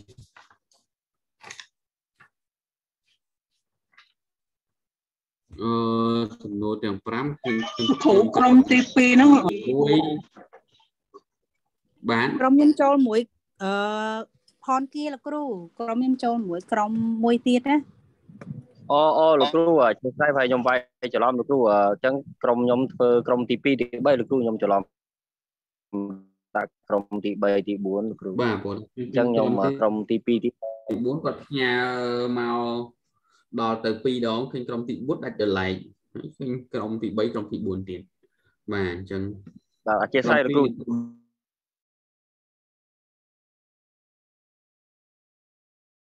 ជួយចូលគ្នា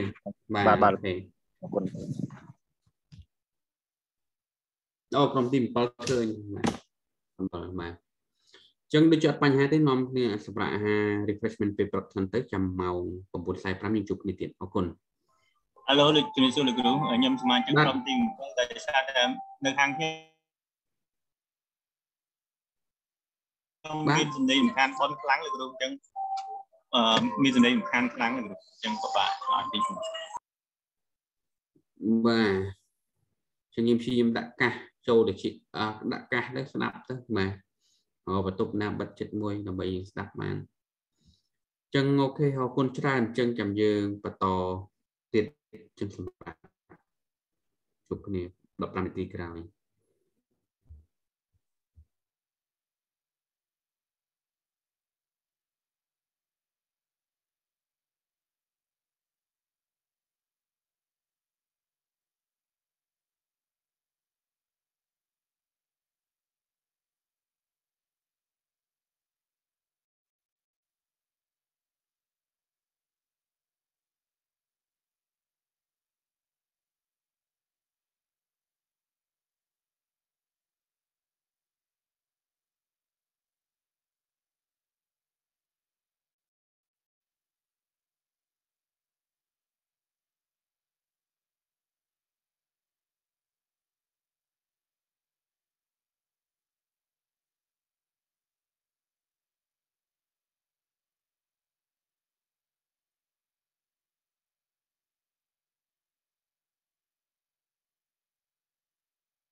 ជាប់ស្អី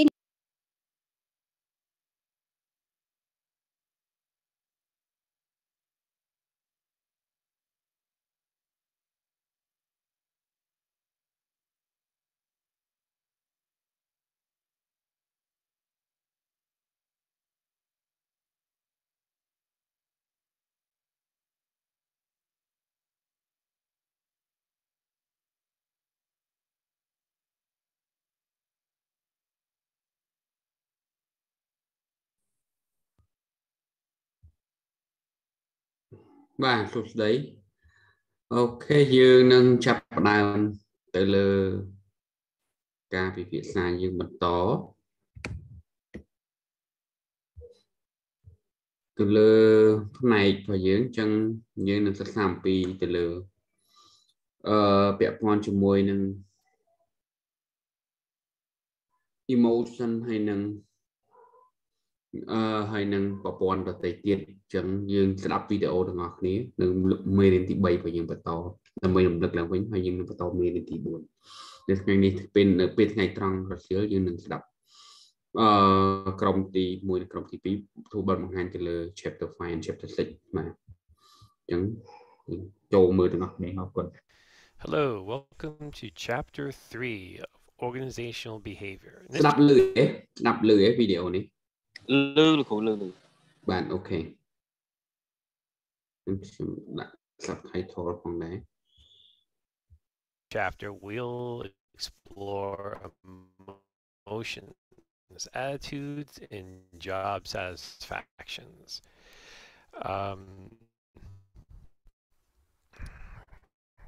Okay,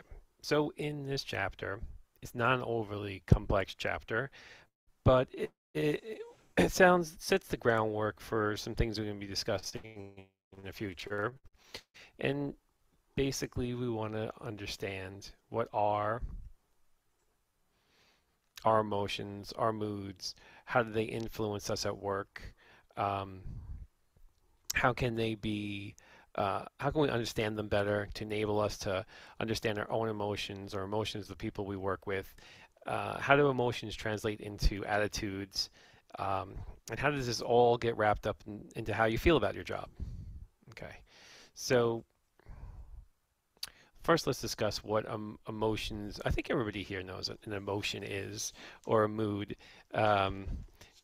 We've all have them every day, every minute of every day, for most of us. So an affect បាទនៅក្នុងចំណុចនេះគឺអ្នកទាំងអស់គ្នានឹងស្វែងយល់បន្ថែមកាន់តែស៊ីជម្រៅពាក់ព័ន្ធជាមួយនឹងហៅថាអ្វីទៅគឺជា emotion អារម្មណ៍ទឹកមុខ mood អារម្មណ៍ទឹកមុខហើយនឹង attitude អរិយាប័ត្រក៏ដូចជាការពេញចិត្តជាមួយនឹងការងារអញ្ចឹងតើអារម្មណ៍ក៏ដូចជាទឹកមុខរបស់យើងគេថា mood គេហៅថាភាសាសម័យហៅទឹកមុខរបស់យើងនឹងវានឹងជាឥទ្ធិពលយ៉ាងណាជាមួយនឹង attitude របស់យើងអាកប្បកិរិយារបស់យើងនៅកន្លែងការងារក៏ដូចជាការបង្កើតបរិយាកាសមួយដែលឲ្យធ្វើឲ្យបុគ្គលិកឬក៏ឲ្យមនុស្សទាំងអស់ពេញចិត្តជាមួយនឹងការងារតើវាមានលក្ខណៈយ៉ាងដូចម្តេចខ្លះការសិក្សាទៅលើផ្នែកទាំងអស់នេះអញ្ចឹងសូមមើលវីដេអូដែលយកចិត្តទុកដាក់ទាំងអស់គ្នាបាទ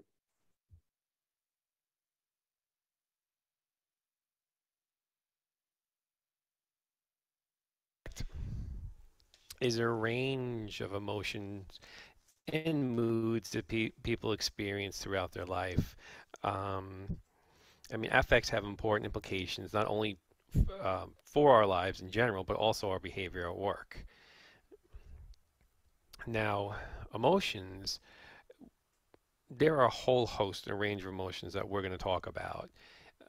And they can be viewed as positive and negative, I guess, if you want to put them in the black and white boxes. But the emotions are really your feelings towards situations, people, work, a whole host of things. It's just, the basically breaking down how you feel. All right. Okay,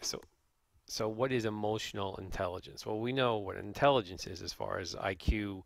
how smart you are, and things of that nature. But emotional intelligence is sort of a different intelligence than we're used to talking about or measuring. And essentially, it's our ability to understand, interpret other people's emotions as well as our emotions, and to use that understanding to facilitate better relationships, whether at work or at home. And emotional intelligence isn't something that is really taught, that you most likely you pick this up living life and understanding people and talking to people and dealing with your emotions and having to deal with other people's emotions. In a work situation, you definitely want to avoid having your emotions get the better of you. You want to step back and think about things logically. And when you do have strong emotions, think about where they're coming from, what's causing them, and are they useful or detrimental to the situation. So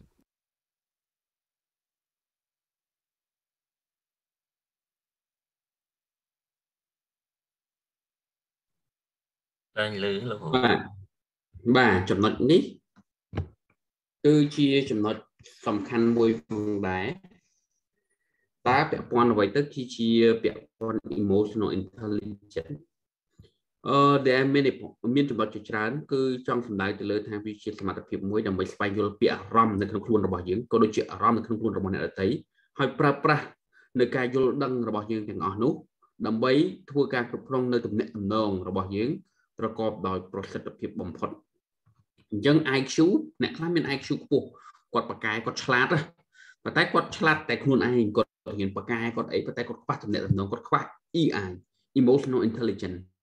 អ្នកខ្លះគាត់រៀនអត់ប៉ាកែទេប៉ុន្តែគាត់មានពូកែក្នុងទំនាក់ទំនងគាត់ប៉ាកែយល់ពីអារម្មណ៍របស់ចិត្តអ្នកដទៃអញ្ចឹងដូចគាត់យល់អំពីអារម្មណ៍ចិត្តតកែរបស់មេរបស់គាត់អញ្ចឹងណាអញ្ចឹងធ្វើឲ្យគាត់នឹងអាចបង្កើតនៅទំនាក់ទំនងល្អគាត់ទទួលបានផលប្រយោជន៍ខ្ពស់អ្នកខ្លះគាត់ថាគាត់ប៉ាកែប៉ុន្តែអត់ត្រូវបានលើកទឹកចិត្តសោះគឺដោយសារតែគាត់មានតែ IQ ប៉ុន្តែគាត់ខ្វះ EI ជាចំណុចសំខាន់មួយអញ្ចឹងនៅក្នុងបរិបទនៃការធ្វើការងារជាក់ស្ដែងនៅក្នុងសង្គមគឺនៅក្នុងដំណាក់កាលនៃការសិក្សា IQ វាសំខាន់ប៉ុន្តែនៅក្នុងបរិបទនៃការងារ EI គឺសំខាន់បំផុតគឺទី1គឺយើងយល់ពីអារម្មណ៍ខ្លួនឯងយើងចេះ control ពី emotion របស់យើងចេះដឹងថាបរិបទណាគួរតែប្រើយ៉ាងម៉េចយើងគួរតែសម្ដែងនៅអាកប្បកិរិយារបស់យើង emotion របស់យើង control emotion របស់យើងយ៉ាងម៉េចអញ្ចឹងយើងត្រូវប្រើ EI របស់យើងនឹងឲ្យមានប្រសិទ្ធភាពបំផុតដើម្បីបង្កើនប្រយោជន៍ជាតិបរមាសម្រាប់ខ្លួនឯងក៏ដូចជាសម្រាប់ក្រុមហ៊ុនឬស្ថាប័នរបស់ខ្លួនអញ្ចឹងมันប្រកាសថាមនុស្សដែលឆ្លាតពូកែទាំងអស់សុទ្ធតែអាចសម្រេចជោគជ័យការងារបាននៅឡើយប៉ុន្តែប្រសិនបើយើងមាន IQ ខ្ពស់ហើយបូកជាមួយនឹង EI ធំពេកខ្ពស់ទៀតគឺរាល់ការងារទាំងឡាយគឺយើងនឹងតែងទទួលជោគជ័យព្រោះតែយើងមានសមត្ថភាពផ្ទាល់ខ្លួនហើយយើងមានសមត្ថភាពនៅក្នុងការយល់ដឹងនៅក្នុងទំនាក់ទំនងរបៀបរបបនៃការធ្វើការងារជាមួយនឹងមនុស្សដទៃទៀតជាពិសេសរាល់ការងារទាំងឡាយដែលអាចសម្រេចបានគឺតាមរយៈមនុស្សអញ្ចឹងយើងទៅស៊ីយើងលក់ទំនិញផលិតផលយើងផ្ដល់សេវាកម្មឲ្យមនុស្សបាទអញ្ចឹងមានផលិតផលសេវាកម្មរបស់យើងជាច្រើនអញ្ចឹងអ្នករដ្ឋបាលសាធារណៈផ្ដល់សេវាកម្មជូនប្រជាពលរដ្ឋជូនមហាជនអញ្ចឹងមហាជនពេញចិត្តជាមួយនឹងរបៀបរបបដែលគាត់ផ្ដល់សេវារបៀបរបបដែលគាត់ធ្វើ entertain គេអញ្ចឹងធ្វើឲ្យគាត់ទទួលបានប្រជាប្រិយភាពទទួលបានការគ្រប់គ្រងជាដើមអញ្ចឹងមិនមែនអ្នកខ្លះគាត់មិនមែនជាអ្នក political scientist មិនជាអ្នកវិទ្យាសាស្ត្រនយោបាយទេគាត់មិនមានអាចចំណេះដឹងជ្រៅជ្រះរឿងប្រវត្តិសាស្ត្រនយោបាយ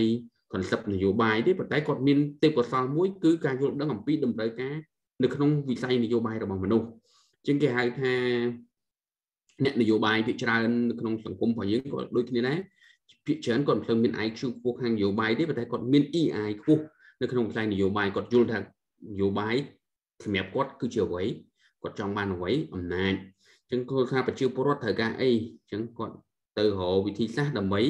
លួងចិត្តឬក៏តាក់ទាញអ្នកគ្រប់គ្រងទាំងអស់ហ្នឹងឲ្យជឿជាក់ទៅលើគាត់ថាគាត់ហ្នឹងអាចបម្រើផលប្រយោជន៍សម្រាប់ពួកគាត់បានអញ្ចឹងហើយធ្វើឲ្យគាត់ខ្លាយទៅជាអ្នកនយោបាយជោគជ័យទទួលការគ្រប់គ្រងមានកិត្តិនាមនៅក្នុងសង្គមជាដើមដែលតាមពិតគាត់រៀន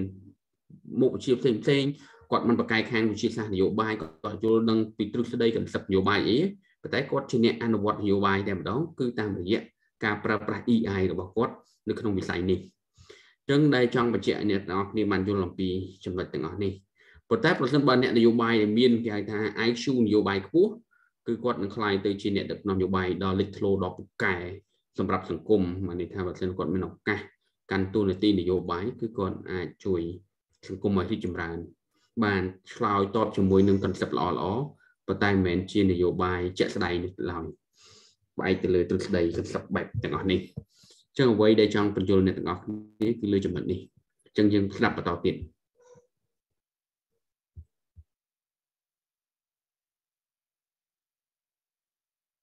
This emotional intelligence is what a lot of us call maturity.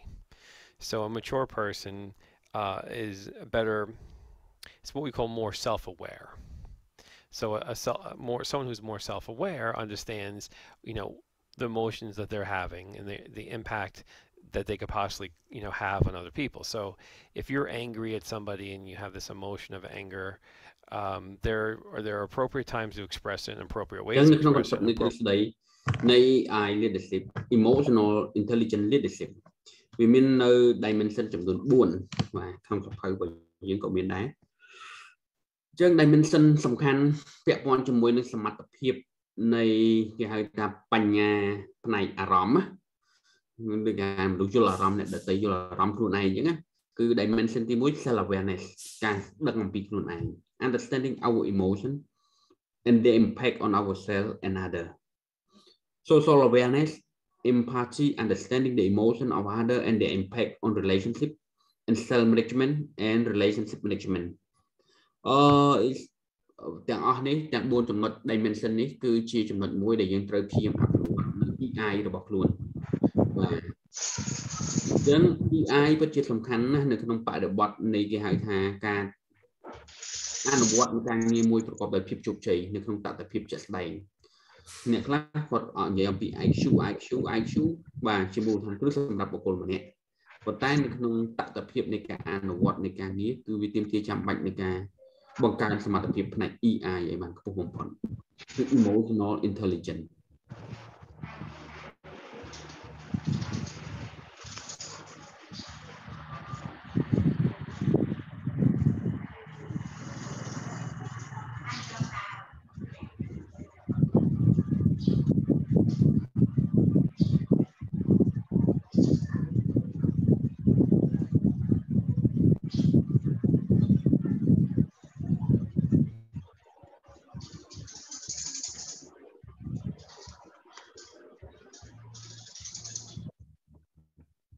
appropriate times to know,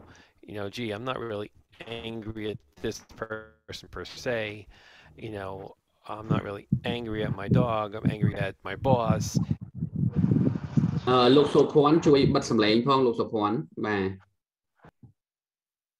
ហើយជាបើកសំឡេងចោល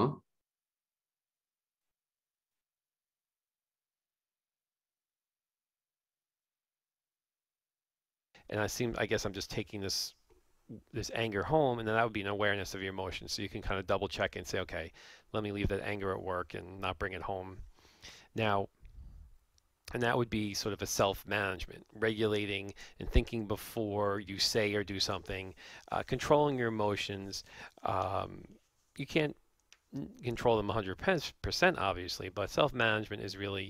exerting some kind of emotional control and emotional intelligence over how you manage and cope with your emotions. Now, a social awareness is more about the group. So it's understanding the emotions of family members, other relationships, co-workers, and then a relationship management is using this understanding and your emotional intelligence to build and maintain good relationships with people. Develop friendships, strengthen friendships, commitment. These all, the social, self-management, and relationship management are all intertwined with the emotional intelligence. So the stronger you are in your emotional intelligence, the more you can rule your emotions and the more you can understand other people's emotions and not let their emotions affect you in the wrong way. So it's all about understanding. Okay, now, moving on, we're talking about self-conscious emotions.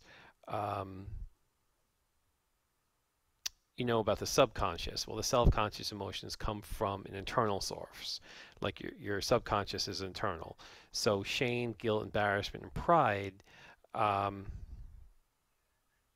these are generated from within. Now, you have your social emotions, if you want another category, where they arise from external forces. You know, how people affect your life, and comparing yourself to other people can develop jealousness, envy, pity. So, you know, you can think of sort of emotions as introverted and extroverted in some ways. Just to give you, you know, a basic idea. Now, both of these, your internal and external emotions, or your self-conscious or social emotions, need to be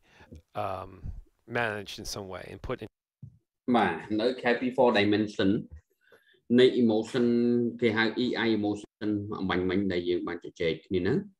គឺយើងអាចនិយាយចំណុចមួយទៀតថា internal external emotion អារម្ម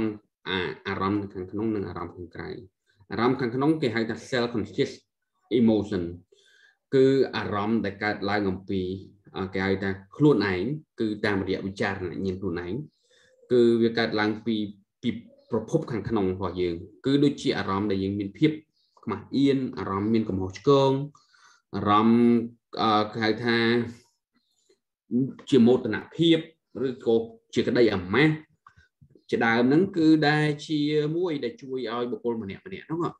អាចកំណត់អំពីទំនាក់ទំនងរបស់ខ្លួនជាមួយអ្នកដទៃអញ្ចឹងតើយើង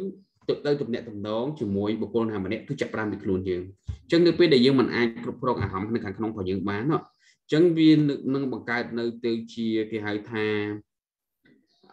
ការទំនាក់ទំនងមួយដែលមិនល្អប៉ុន្តែបើសិនយើងគ្រប់គ្រងអារម្មណ៍របស់យើងខ្លួនឯងបានល្អយើងមានគេថាមាន confidence យើងមានទំនុកចិត្តនៅក្នុងការនិយាយស្ដីក្នុងការធ្វើសកម្មភាពរបស់ខ្លួនគឺយើងអាចបង្កើតនៅអារម្មណ៍មួយដែលជឿជាក់ដែលអាចបង្កើតនៅចំណុចគេហៅថាធម៌ពលវិជ្ជមាននៅក្នុងការធ្វើការងារណាមួយពីកម្លាំងខាងក្នុងរបស់យើង social emotion គេហៅថាកត្តាខាងក្រៅអារម្មណ៍នៅខាងក្រៅអារម្មណ៍មួយដែលវាកើតឡើងអំពីពាក់ព័ន្ធជាមួយដូចជាការអ្វីដែលយើងក៏ដូចជាព័ត៌មានដែលយើងទទួលបានដូចជាយើងឃើញអ្នកដទៃល្អជាងខ្លួនយើងមានការចំណែនយើងមានការឈ្នានីសនេះជួនកាលយើងឃើញអ្នកដទៃដែលអន់ជាងខ្លួនយើងមានការអាណិតមានសេចក្តីមេត្តាករុណាជួយយកអាសាអ្នកដទៃជាដើមហ្នឹងវាគឺជាអ្វីដែលយើងស្ថិតនៅក្នុងផ្នែកខាងក្រៅដែលយើងឃើញបាទវាកើតឡើងពីពិភពខាងក្រៅនៅផ្នែកខាងក្រៅជាមួយនឹងបរិយាកាសនៃមនុស្សដែលយើងធ្វើការទំនាក់ទំនងជាមួយនឹងគឺជាចំណុចមួយដែលយើងត្រូវយកចិត្តទុកដាក់នៅក្នុងគេហៅថាការយល់ដឹងអំពី emotion អញ្ចឹងរបៀបរបបនៅក្នុង organizational behavior វាសិក្សាអំពីមនុស្សនៅក្នុងស្ថាប័នជាជាងការសិក្សាអំពីរចនាសម្ព័ន្ធនៃស្ថាប័នជាទូទៅ management system យើងនិយាយអំពីប្រព័ន្ធនៃការគ្រប់គ្រងអញ្ចឹងវាមានការគ្រប់គ្រងថ្នាក់កម្រិតអន្តរជាតិកម្រិតថ្នាក់ជាតិកម្រិតថ្នាក់ក្រោមជាតិវាមានគ្រប់គ្រងក្រុមហ៊ុនគេហៅ transnational company វាមានក្រុមហ៊ុនសាជីវកម្មមានក្រុមហ៊ុនប្រភេទផ្សេងៗវាមានអង្គការចាត់តាំងហើយវាមានបែងចែកនៅ management system ប៉ុន្តែអាផ្នែក OB នេះគឺយើងសិក្សាអំពីលក្ខណៈនៃធាតុមួយគឺសិក្សាអំពីមនុស្សក៏ដូចជាដែលអនុវត្តការងារនៅក្នុងអង្គការចាត់តាំងទាំងអស់គ្រប់នៃប្រព័ន្ធនៃអំណាចប្រព័ន្ធនៃការគ្រប់គ្រងអញ្ចឹងអ្វីទាំងអស់ដើម្បីធ្វើឲ្យស្ថាប័នមួយរីកចម្រើននិងខ្លាំងរឹងមាំទៅបានព្រោះត្រាតែមនុស្សដែលនៅក្នុងស្ថាប័នជំនាញដឹកនាំឬក៏បុគ្គលិកនិយោជកទាំងអស់នៅក្នុងប្រព័ន្ធហ្នឹងគេហៅថាមាននៅគេហៅថាភាពខ្លាំងនៅក្នុងស្ថាប័នរបស់ខ្លួនជាពិសេសកសាងគេហៅថា organizational structure organizational behavior របស់ខ្លួនឲ្យមានគុណតម្លៃគេហៅថាមាន uniqueness មានគុណតម្លៃមានលក្ខណៈពិសេសរបស់ខ្លួនដែលធ្វើឲ្យស្ថាប័នរបស់ខ្លួននឹងរឹងមាំនិងខុសពីគេហ្នឹងហើយដែលអាចដឹកនាំអ្នកដទៃបាននេះជាចំណុចសំខាន់អញ្ចឹងយើងសិក្សាអំពីបរិបទបរិយាកាសរបៀបរបបដែលបុគ្គលិកម្នាក់ក៏ដូចជាមេដឹកនាំម្នាក់នៅក្នុងស្ថាប័នហ្នឹងតើគាត់គួរតែ interact យ៉ាងដូចម្តេចនៅក្នុងប្រព័ន្ធទំនាក់ទំនងជាមួយមនុស្សនៅក្នុងអង្គភាព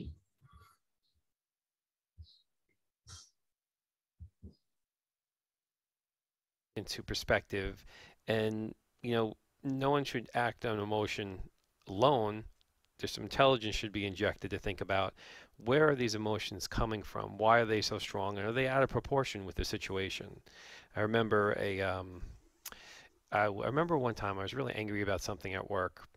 I didn't get a raise or some such thing early on in my career, and I remember I was talking to someone about it, and they said, you know, you're reacting to this situation. You're overreacting to the situation. And you know, for example, say you got a bad cut on your arm or hand, and it's bleeding, and you may need a couple of stitches. How upset are you over that? And you know, and I said, well, I've had that before. I'm not too upset. It's, you know, it happens. You can take care of it. I said, well, would you rather have a bad cut in your hand or this situation, or are they about the same? And I said, well, you know, of course, this situation would be preferable to a bad cut. And I said, well, why are you dealing with your emotions so much stronger in this situation compared to, you know, a worse situation? So it just puts things in perspective a little bit. Okay, so all right, so moods. Now, emotions tend to be short-term and clearly targeted at someone or something or some situation. Moods are more an overarching type of feeling of either positive and negative states of mind that can persist for some time. You can come to work in a bad mood and be in a bad mood all day, and then come home and be in a bad mood. Everyone seems to have occasional moods, and you know, we each know the full range of possibilities, you know, and repercussions that they could have. I mean, how often do you wake up in the morning and feel excited or refreshed or happy or sleepy or grouchy, depressed? I mean, that could be a mood that starts the day, and how long does that last? For some people, after their first cup of coffee or their drive to work, that passes. And some people, it could follow them throughout the day. Now, in organizational behavior, we're very much interested in moods and how they affect your performance at work. So that's really, since a mood could be something that could even last for months in some really bad cases, it's interesting to organizational behavior. How can companies facilitate more positive moods, which generally leads to more job satisfaction and higher productivity? You know, a lot of the research could go into what triggers specific moods.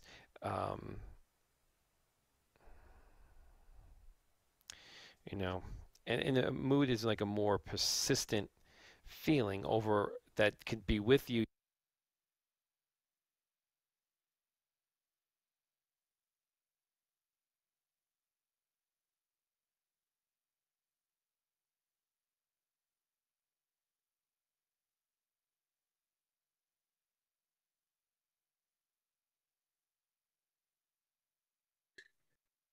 Và mood គឺជាអ្វី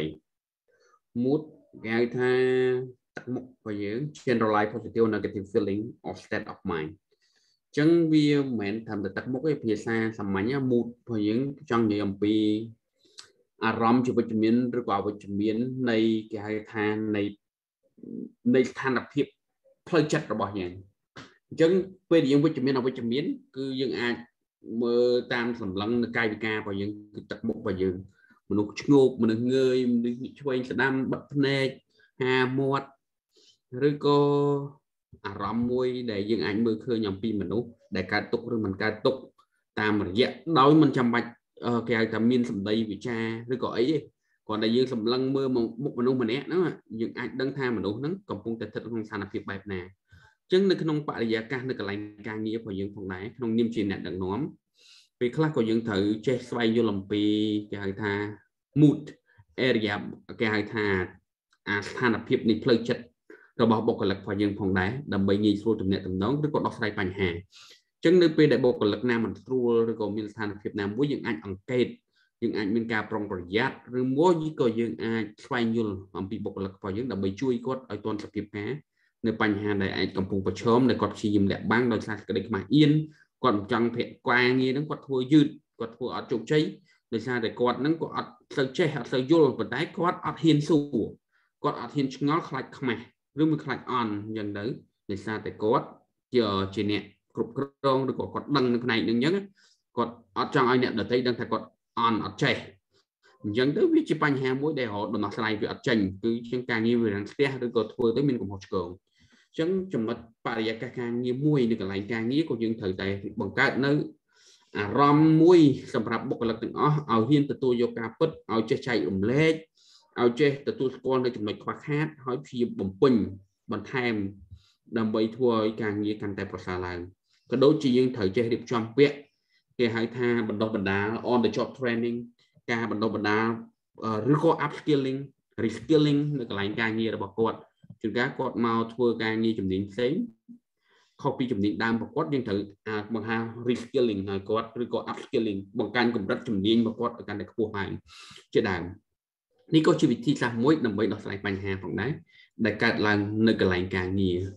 ចឹង mood ហ្នឹងគ្រាន់តែនិយាយពីទ្រឹស្ដីទៅវាជាអញ្ចឹងវាជាស្ថានភាពមួយអារម្មណ៍ដែលមនុស្សពោពេញដោយភាពវិជ្ជមានឬក៏អវិជ្ជមានទាំងអស់ហ្នឹងជួនកាលគាត់មានcommitចំពោះការងារគាត់បកកែប៉ុន្តែនៅក្នុងចំណុចមួយដែលគាត់មិនអាចអនុវត្តទៅបានព្រោះដោយសារតែគាត់ហ្នឹងក៏អត់យល់អំពីដំណោះស្រាយឬក៏អីមួយហ្នឹង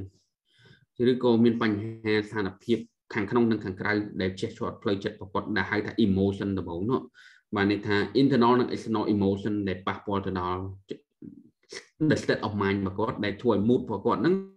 វាអត់ល្អថ្ងៃហ្នឹងក៏គេហៅថា mood របស់គាត់ហ្នឹងគេហៅថាវាអត់ល្អអារម្មណ៍អត់ល្អនិយាយរួមទៅ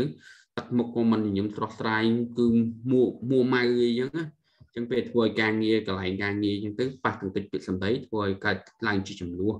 ឬក៏ការអន់ចិត្តឬមួយក៏ឈានរបស់បងការងារក៏មានផងដែរនេះគឺជាចំណុចសំខាន់មួយនៅក្នុងបរិយាកាសនៃអង្គភាពដែលអ្នកដឹកនាំគួរតែយកចិត្តទុកដាក់មកនៅក្នុងការគ្រប់គ្រងនៅក្នុងប្រព័ន្ធការងារហើយក៏ដូចជាការស្វែងយល់ពីគ្នាទៅវិញទៅមកដើម្បីជួយដោះស្រាយបញ្ហាបានអ្នកទាំងអស់គ្នាស្ដាប់ខ្ញុំច្បាស់ទេហៅឡូច្បាស់លោកគ្រូបាទអីអូខេអញ្ចឹងយើងបន្តវីដេអូវិញបន្តទៀតYou're not even conscious of it, but it's just affecting most of the actions you have for the day. You know, so here's a little chart on emotions and moods, and you can see trying to kind of look at the difference. And the big difference to me is the amount of lasting power.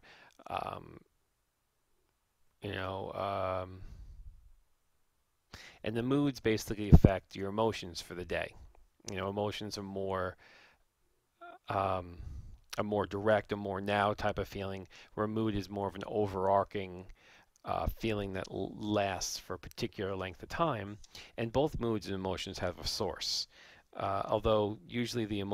both of them can be difficult to understand what the source is. But once you do understand the source of your mood or your emotion, then you can take steps to really think about it logically and figure out, is it appropriate and what should be done, about it. Now, okay, so if we look at the major emotions, there's 6 major emotions that we talk about: joy, love, sadness, surprise, fear, and anger. And these are, I'm sure there's many more emotions that you could, in betweens, nuances that you could talk about, but this is generally the major emotions that people experience on a day-to-day basis. Now, you know that emotions can be infectious, and they have your emotions or your moods can spill over to other family members, other coworkers. So that's why that saying, one bad apple spoils the whole bunch. You could have a situation that, if you have a very person who's in a very depressed or just in a very bad mood, and he talks to people about a situation, isn't happy, it could spill over to many others. And in the workplace, you don't want this contagion. You want to be able to identify someone who has a particularly bad mood or issue or problem, and you want to resolve it before it spreads, to the other employees and ruins their day. Now, emotional labor is an interesting concept, and what we're talking about here is the need to show emotion in order to perform a job well. So some of you may have had jobs in the past where you had to fake your emotions. So imagine yourself as a waitress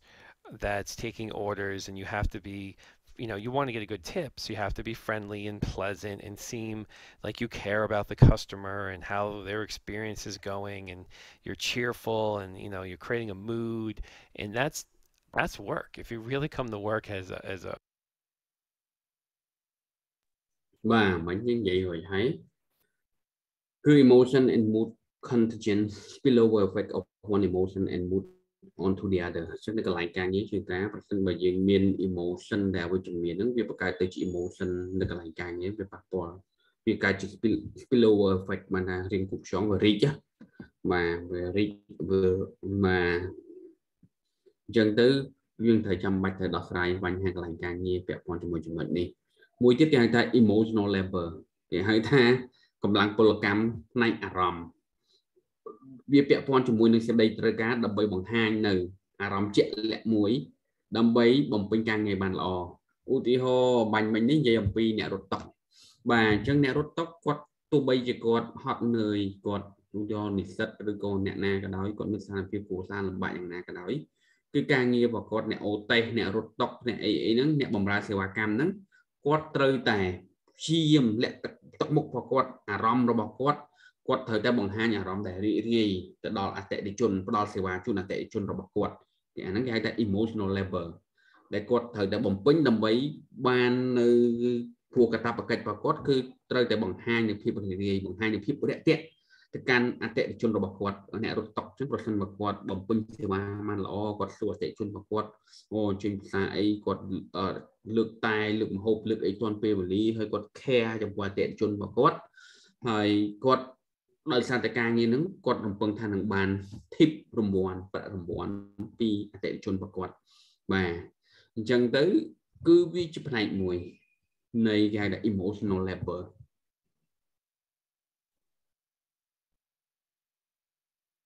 a waiter or waitress and you're not in the mood to deal with people or be nice to people, it could be a huge amount of emotional labor to call up those emotions that your job calls for. And you can see that sometimes emotional labor isn't invoking emotions, it's suppressing it. So say you're the president of the United States and you get mad at something or you want to cry or you really have to temper your emotions a great deal, or if you're the leader of a company or a leader in the family, your amount of fear you display in a situation could scare the kids. So you have to work to contain some of your emotions. Now, if you have emotional dissonance, then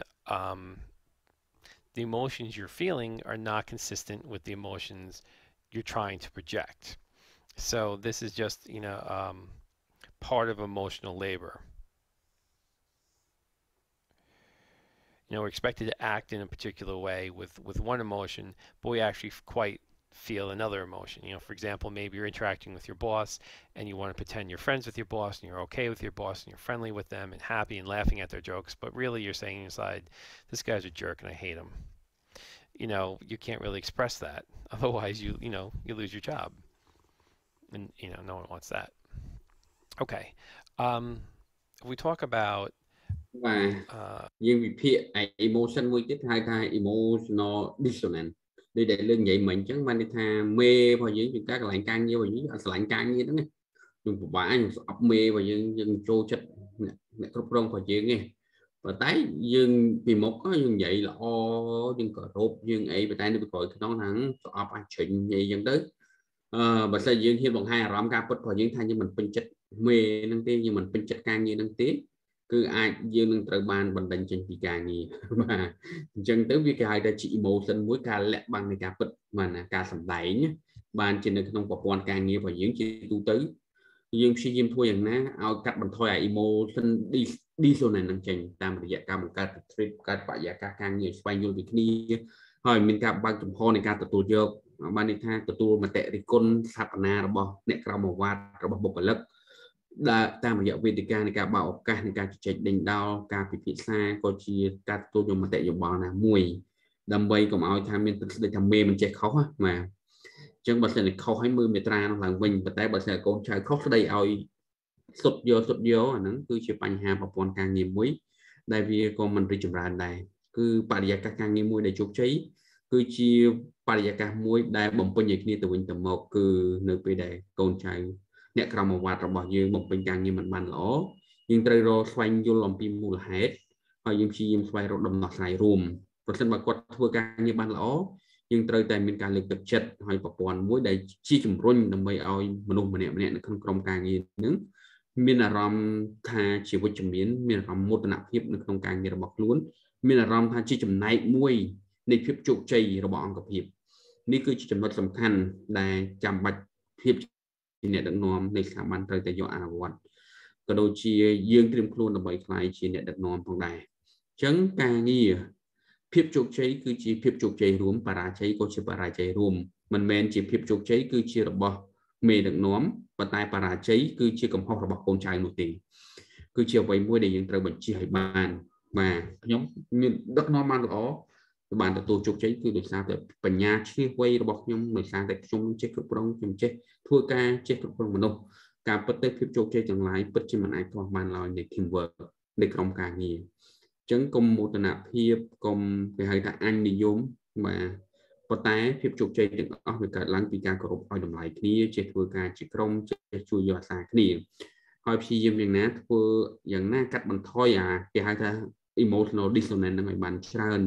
ក៏ដូចជា emotional work ជាដើមអញ្ចឹងយើងចង់ឲ្យមនុស្សនឹងធ្វើការចេញពីខាងក្នុងគេហៅថាEI តាមរយៈគេថា internal emotion របស់យើង consciousness self awareness របស់យើងនឹងគឺដែលយើងដឹងអំពីទូនាទីភារកិច្ចកាតព្វកិច្ចរបស់ខ្លួនហើយព្យាយាមធ្វើការងារបានល្អក្នុងនាមជាពលរដ្ឋល្អក្នុងនាមជាបុគ្គលិកល្អក្នុងស្ថាប័នវាក៏ជាចំណុចមិនអាចខ្វះបានហើយនៅពេលដែលយើងធ្វើការស្ថាប័នមួយប្រកបណាស់មនុស្សដែលមាន self awareness មនុស្សដែលមានទឹកចិត្តល្អក៏អាចនឹងអស់ទឹកចិត្តឬក៏អាចនឹងចាក់ចេញពីយើងផងដែរនៅពេលដែលយើងជាមនុស្សជាអ្នកគ្រប់គ្រងមិនចេះប្រើប្រាស់មនុស្សមិនចេះគ្រប់គ្រងមនុស្សពេលដែលមានមនុស្សល្អនៅក្នុងដៃយើងមិនចេះប្រើយើងមិនចេះលើកទឹកចិត្តបានន័យថាយើងនេះគឺជាកំហុសឆ្គងនៅក្នុងភាពជាអ្នកដឹកនាំអញ្ចឹងបានជាការយល់ដឹងអំពីចំណុចទាំងអស់នេះនៃ emotion គឺពិតជាដើរតួនាទីយ៉ាងសំខាន់ដែលយើងអាចគៀងគរធនធានមនុស្សដែលពូកែឲ្យនៅបន្តធ្វើការងារនៅស្ថាប័នរបស់យើងនៅក្រុមហ៊ុនរបស់យើងហើយជំរុញនូវភាពជោគជ័យកាន់តែខ្លាំងឡើងបាទការជ្រើសរើសមនុស្សវាមិនមែនជារឿងងាយស្រួលការបណ្ដុះមនុស្សក៏កាន់តែលំបាកការរក្សាមនុស្សដែលមានសមត្ថភាពឲ្យនៅកន្លែងរបស់ខ្លួនក៏កាន់តែយ៉ាប់យ៉ឺនដូច្នេះហើយលុះត្រាតែមានលក្ខខណ្ឌពិសេសណាមួយដែលអាចធ្វើឲ្យគេគេហៅថាសម្រាប់និច្ចកវិស័យរួមឬក៏រក្សាគុណតម្លៃរួមដែលគេពេញចិត្តចំពោះការងារនោះហើយចូលរួមដើម្បីការរីកចម្រើនជាប្រយោជន៍រួមទាំងអស់គ្នាអញ្ចឹងចំណុចនេះគឺជាចំណុចស្នូលមួយសំខាន់ដែលបងប្អូននិស្សិតរបស់យើងគួរយកចិត្តទុកដាក់មកហើយចេះអង្កេតហើយយកទៅប្រើប្រាស់ជាវិជ្ជមាននៅកន្លែងធ្វើការរបស់យើងមិនថាស្ថាប័នរដ្ឋឬក៏ឯកជនឡើយអញ្ចឹងសូមបងប្អូនបាទនិស្សិតរបស់យើងស្ដាប់បន្តទៀត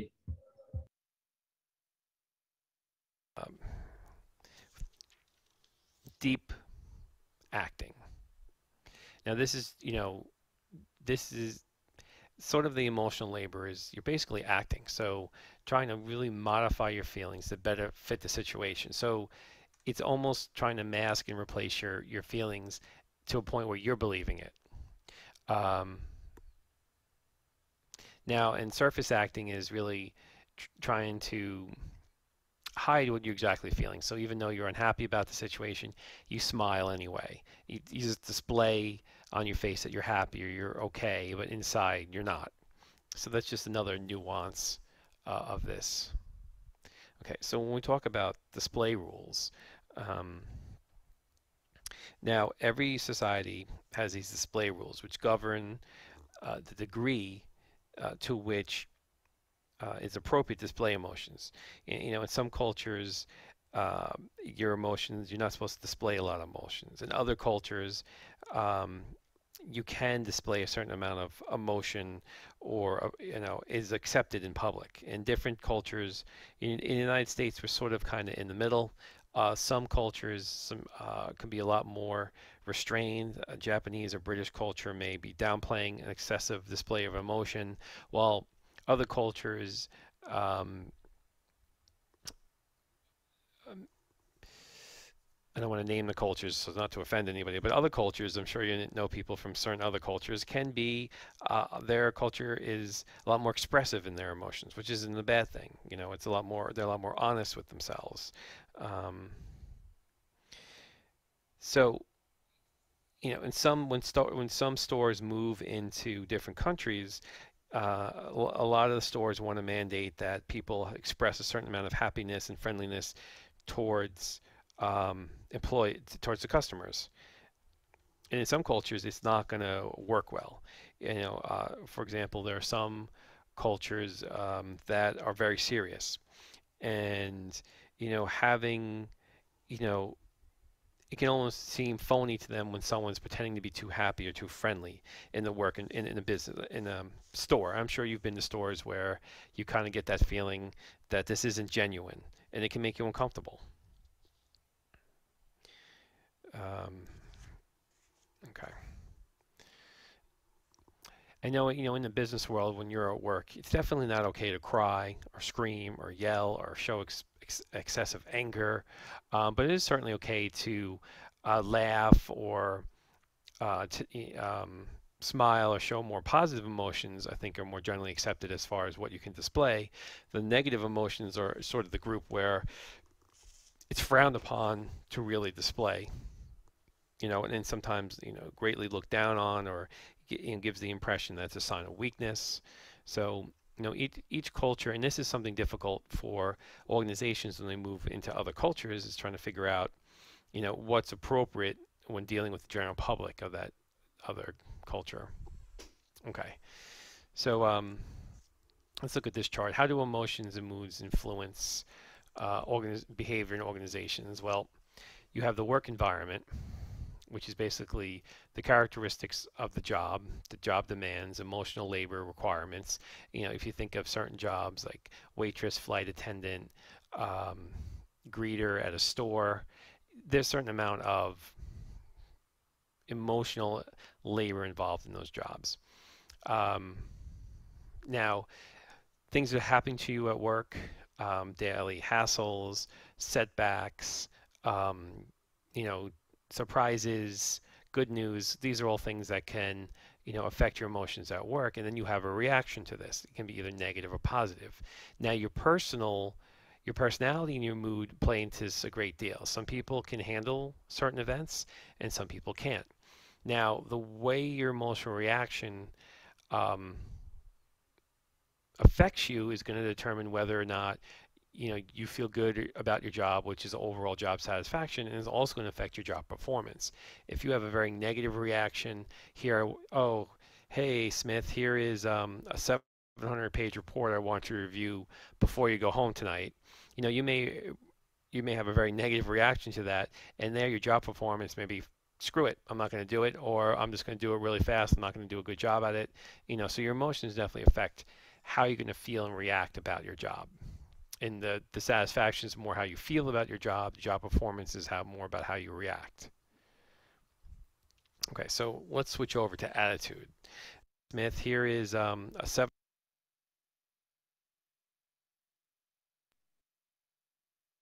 Và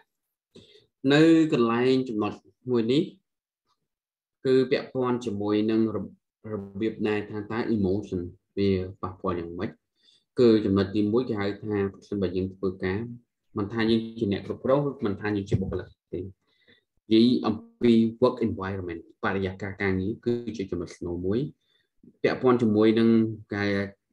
លក្ខណៈនៃការងារលក្ខណៈនៃការងារដែលយើងត្រូវបំពេញដូចជាតម្រូវការនៃការងារដើម្បីយើងធ្វើការងារណាមួយby emotional labor requirement ការតម្រូវការពលកម្មនៃអារម្មណ៍គឺដូចជា waiter waitress គឺការងារប្រកបត្រូវតែនិយាយត្រូវតែបម្រើអតិថិជនមួយឲ្យបានល្អបំផុតទោះបីជាគាត់មានបញ្ហាទោះបីជាយ៉ាងណាក៏ដោយ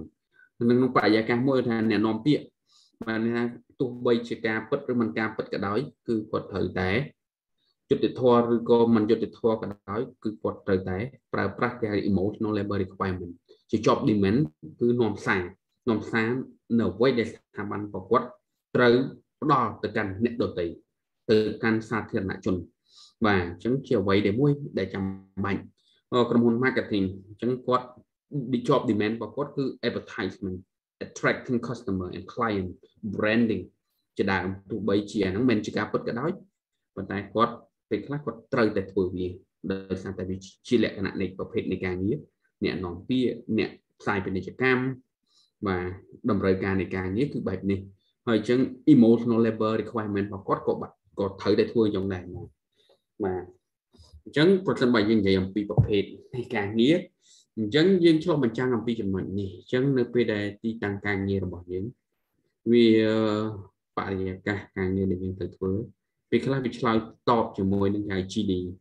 job description នៅពេលដែលយើងធ្វើការយើងនឹងមាន job description របស់យើងហើយការព័ត៌មានអំពីទូនាទីនៃការងាររបស់យើងធ្វើអីបាទអញ្ចឹងវានៅកន្លែងហ្នឹងវាជាផ្នែកមួយនៃការងារវិញប៉ុន្តែអាហ្នឹងវាមិនគ្រប់គ្រាន់ទេនៅពេលដែលវាចូលទៅដល់ព្រឹត្តិការណ៍ដែលយើងអនុវត្តในការងារប្រចាំថ្ងៃអញ្ចឹងវាមាននៅគេហៅថាអារម្មណ៍មួយដែលគេហៅថាជាប្រចាំថ្ងៃដែលជា burden ជាការមួយដែលធ្វើឲ្យយើងគេថាជាបន្ទុកបាទមួយទៀតការងារមួយដែលប្រចាំថ្ងៃដែលធ្វើយើងធូរស្រាលមានភាពការថារីកចម្រើនឡើងមួយទៀតវាធ្វើឲ្យប៉ះពាល់ទៅគេអាហ្នឹងអា work event ហ្នឹងគឺវាធ្វើឲ្យប៉ះពាល់ជាមួយនឹងអារម្មណ៍ការឆ្លើយតបផ្នែកផ្លូវអារម្មណ៍របស់យើងចំពោះការងារប្រចាំថ្ងៃព្រឹត្តិការណ៍ការងារប្រចាំថ្ងៃរបស់យើងពេលខ្លះក៏យើងវិជ្ជមានពេលខ្លះក៏អវិជ្ជមានទៅតាមការលទ្ធផលនៃការងារព្រឹត្តិការណ៍ការងារដែលយើងទទួលប្រចាំថ្ងៃឧទាហរណ៍បុគ្គលិកធនាគារគាត់ថ្ងៃគាត់ត្រូវដោះ cash loan បានខាង credit អញ្ចឹងគាត់ដោះ cash loan បានលុយត្រូវបានធនាគារផ្ដល់សេចក្តីអនុម័តឲ្យអតិថិជនរបស់គាត់អញ្ចឹងគាត់សម្រេច deal បានគឺជា performance របស់គាត់ជោគជ័យអញ្ចឹងគាត់មានអារម្មណ៍ positive ចំពោះអូខេលទ្ធផលដែលគាត់សម្រេចបានអញ្ចឹងគាត់ពេញចិត្តការងារអញ្ចឹងការងាររបស់គាត់ហ្នឹងដោយសារតែ positive ហ្នឹងគាត់មាន reward system អញ្ចឹងគាត់សម្រេច target របស់គាត់អញ្ចឹងគាត់អាច job satisfaction ហ្នឹងគឺធ្វើឲ្យ job performance របស់គាត់ហ្នឹងកាន់តែប្រសើរឡើងផងដែរបើមិន negative ធ្វើឲ្យ job satisfaction របស់គាត់ negative អញ្ចឹងអាច job performance របស់គាត់ហ្នឹងក៏អាច negative ដែរ 700-page report I want to review បាទពាក់ព័ន្ធជាមួយចំណុចទាំងអស់នេះវាគឺជារឿងមួយដែលសំខាន់ហើយយើងត្រូវយកចិត្តទុកដាក់ផងដែរហើយពាក់ព័ន្ធជាមួយគេហៅថាពាក់ព័ន្ធជាមួយនឹង personal predisposition គេហៅថា mood អីហ្នឹងគឺវានៅក្នុងចំណុចកណ្ដាលនេះនៅពេល event ប្រចាំថ្ងៃរបស់យើង emotion របស់យើងវាយ៉ាងម៉េចគឺអា mood របស់យើងហ្នឹងវាកើតឡើងយើងមាន stress យើងធន់វាអាចមានរយៈពេលយូរអីហ្នឹងណាបានតែយើងធន់យើងជាការងាររាល់ថ្ងៃវាធម្មតាអារម្មណ៍របស់យើងវាធ្វើចឹងទៅប៉ុន្តែអាប្រចាំថ្ងៃរបស់យើងវាអាចការងារហ្នឹងវារាប់ខែរាប់ឆ្នាំហើយយើងអា mood របស់យើងហ្នឹងយើងអត់សប្បាយចិត្តអត់ពេញចិត្តការងាររបស់យើងអញ្ចឹងយើងចេះធ្វើវាទៅ positive ផង negative ផងទៅប៉ុន្តែ job satisfaction របស់យើងហ្នឹងគឺទោះបីយ៉ាងណាពេលខ្លះក៏ពេញចិត្តពេលខ្លះមិនពេញចិត្តប៉ុន្តែអា mood របស់យើងវាជាកំណត់មួយទៅលើ job performance ដែរអញ្ចឹងនៅពេលដែលយើងរៀបចំប្រព័ន្ធនៃការគ្រប់គ្រងអង្គភាពមិនថាជាការរកស៊ីលក្ខណៈគ្រួសារឬក៏លក្ខណៈអាជីវកម្មផ្ទាល់ខ្លួនឬក៏ធ្វើការក្នុងក្រុមហ៊ុនសហគ្រាសធំតូចមធ្យមឬក៏ស្ថាប័នរដ្ឋជាដើមក៏ដោយក៏វាត្រូវតែឆ្លុះបញ្ចាំងអំពីចំណុចហ្នឹងអញ្ចឹង job satisfaction និង job performance ហ្នឹងវាកើតឡើងអំពី emotional reaction ដែលយើងកើតឡើងនៅក្នុងបរិបទការងារដូចនៅក្នុងឧទាហរណ៍មិញហ្នឹងគាត់ថាចាំមេថាឥឡូវយករបាយការណ៍នេះទៅធ្វើមកយប់ហ្នឹងហើយត្រូវតែផ្ដល់ព័ត៌មានមកវិញតើវាយ៉ាងម៉េចដែរអញ្ចឹងស្រាប់អាហ្នឹងរបាយការណ៍ហ្នឹង700ទំព័រក្នុងឧទាហរណ៍នេះបាទស្រាប់ហើយញ៉ៃត្រូវតែ review វាហើយការងារហ្នឹងព្រោះបញ្ញាប់ចាប់700ទំព័រធ្វើថាតាអារម្មណ៍របស់យើងមិនត្រូវដាច់យប់បាទអារម្មណ៍ reaction របស់យើង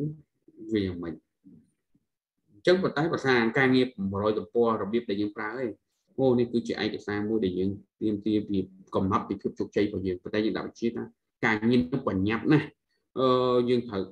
ថ្ងៃត្រូវតែធ្វើឲ្យនៅយប់នេះព្រោះតែយើងត្រូវមានការប្រជុំនៅថ្ងៃស្អែកដើម្បីធ្វើការសម្រេចអញ្ចឹងការប្រើសម្ដីអីរបស់យើងហ្នឹងវារបៀបគេហៅថា internal ឬក៏ external emotion social emotion ហ្នឹងយ៉ាងម៉េចនៅក្នុងអន្តរតំណែងអញ្ចឹងជាបទបញ្ជាមួយដែលគេហៅថា rough អញ្ចឹងធ្វើឲ្យបុគ្គលិកហ្នឹងក្នុងសម្ពាធអញ្ចឹងធ្វើការក្នុងសម្ពាធគឺ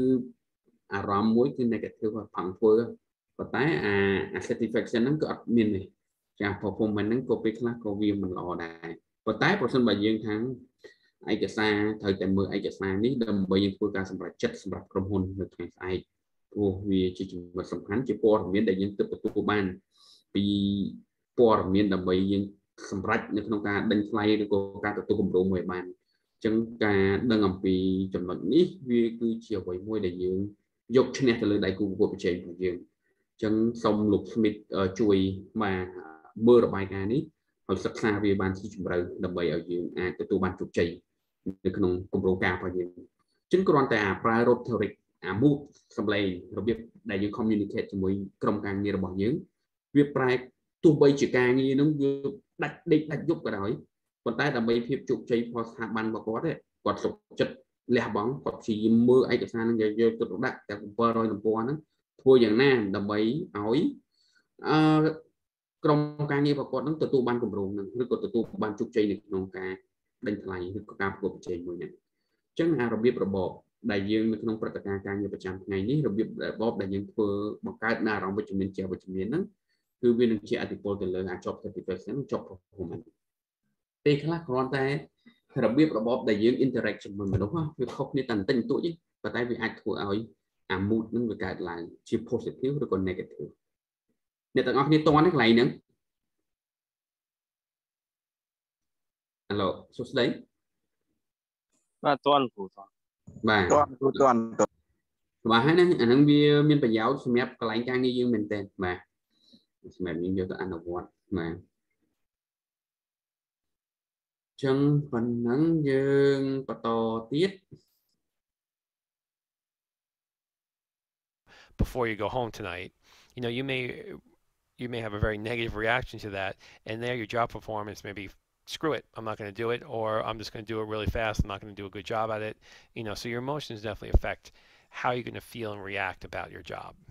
And the satisfaction is more how you feel about your job. The job performance is more about how you react. Okay, so let's switch over to attitude. Now, and you know, it's common to say that someone has an attitude today, but attitudes don't necessarily have to be negative. A lot of times that when someone says, oh, he or she has an attitude, that usually is invoking a negative emotion, but that could also be a positive emotion. And it's a way that someone or something, you know, it's a way someone responds to their environment. So when you say, for example, that you like or dislike someone or something, you're expressing an attitude. But it's important to remember that an attitude, like a value, is a construct. One can never see or touch or feel an attitude. So attitudes can be, if you look at some sources, they can be, you know, let's see, from friends, parents, role models, culture can influence your attitude. I'm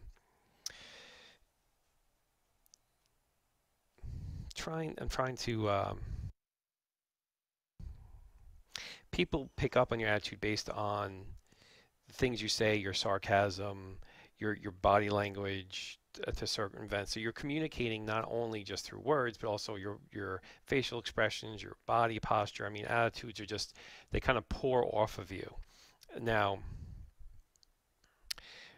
you know, you could have a good attitude towards one person, someone else comes in the room and suddenly your mood changes because your attitudes towards them is not good based on past dealings. So, and attitudes are something that generally are difficult to change if you have attitudes towards certain people or companies or situations. These are something you definitely have to work on and think about and, you know, work to change your response or re-educate yourself on how you think or feel about something in your environment. Okay. Now, if we look at, we break down attitudes a little bit more, you know, there's a cognitive dissonance as far as if you're looking at an attitude, and this is a state of inconsistency between the individual's attitude and between, you know, how can I say it? It's sometimes hard to kind of comprehend. It's really a difference between I guess, your attitude and your behavior. Perhaps you have an attitude about that recycling is good for the economy. You realize that you aren't always recycling everything you can. So it's sort of a cognitive inconsistency between the attitude and the behavior. Your attitude is recycling is good, but then you don't always recycle everything that you can. Or things that you could easily recycle, you don't. All right. So this is something that, more of a contradiction, if you can kind of think of it, in that manner. Now, that can be an affective component and behavioral component. Now, the affect, or the affective component is specific feelings regarding the impact of the cognitive component. The behavioral content is the intention to behave in a particular way based on one's attitude involved with these components. Now, in organizational behavior, we're interested, it kind of flows this way, where you have a cognitive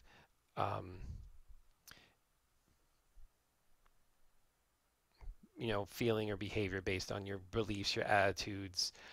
and that can create an affect, a positive or negative feeling that you feel, that you just start to feel, and then you can, when you feel, I feel bad, why do you feel bad? Well, the affect is you feel bad, and then you can think about it, you discover what's making you feel bad. And then the behavior that comes afterwards would be what you do because of it. I hate my job. Okay, you kick the chair in your office across the room, or you throw your books off your desk. As far as if you're looking at an attitude, and this is a state of inconsistency between the individual. People pick up on your attitude based on things. Okay, attitude. Chẳng what chẳng thực sự tha ta vậy tới chữ attitude, hay ta attitude nó vi cha thì portal behaviorอย่าง đời chẳngភាសាខ្មែរយើងបកប្រែស្តីគ្នាមកន័យថាអាកប្បកិរិយាអរិយាបថ attitude យើងអាចហៅថាអរិយាបថ behavior អាកប្បកិរិយាចឹងអរិយាបថของមនុស្សយ៉ាងម៉េចចឹងអរិយាបថគឺជា predisposition to respond in a positive or negative way to someone or something in one environment ចឹងអរិយាបថរបស់យើងហ្នឹងវាជាអ្វីមួយដែលយើងឆ្លើយតបទាំងវិជ្ជមានក៏អវិជ្ជមានទៅលើនរណាម្នាក់ទៅលើការងារអ្វីមួយនៅក្នុងបរិយាកាសជាក់លាក់ណាមួយចឹង attitude ហ្នឹងជាអ្វីមួយដែលយើងមិនអាចថតមើលឃើញឬក៏ប៉ះបានវាកើតឡើងអំពីដូចយើងយកនរណាម្នាក់ជា role model យើងទទួលការស្ថានភាពគ្រួសារឬក៏ការគ្រូបង្រៀនអីចឹងណាបាទវាជា attitude មួយដើម្បីយើងឆ្លើយតបចឹងមនុស្សម្នាក់គឺមានអាកប្បកិរិយាផ្សេងៗគ្នាមិនថាគាត់មានចំណេះដឹងយ៉ាងម៉េចតែអាកប្បកិរិយាមនុស្សរបៀបក្នុងការឆ្លើយតបហ្នឹងគឺដាច់ដោយឡែកពីគ្នាចឹងវាមាន dimension របស់វាបាទច្រើននៅក្នុងហ្នឹងដូចដែលយើងបានឃើញហើយគេហៅថាវាមាននៅអីគេ component របស់វាគឺ connective component affective component and behavioral component ចឹងអា connective component ហ្នឹងវាឆ្លុះបញ្ចាំងអំពីជំនឿទស្សនៈទានចំណេះដឹងក៏ដូចជាព័ត៌មានដែលមនុស្សម្នាក់មានអាហ្នឹងអា connective ការផ្នែកនៃ connective component របស់យើងតាមរយៈការរៀនសូត្ររបស់យើងរៀនផ្នែក engineer ចឹងយើងមានសមត្ថភាពខាង engineer បាទចឹងការយល់ដឹងរបស់យើងតាមរយៈការផ្លាស់ប្ដូរទស្សនៈការអានការអីនោះដែលធ្វើឲ្យយើងមានចំណេះដឹងចឹងមនុស្សម្នាក់មានជំនឿរបស់ខ្លួនបាទ confidence belief របស់ខ្លួនទាំងអស់ហ្នឹងគេហៅថាផ្នែកនៃ connective component ខ្ញុំភ្លេចបាត់ហើយបកប្រែមកផ្នែកស្អីគេទេបាទ connective បាទប្រព័ន្ធប្រសាយប្រសាទបាទចឹងមួយទៀតផ្នែក affective component បាទលោកគ្រូពុទ្ធិ connective connective ពុទ្ធិឯបាទ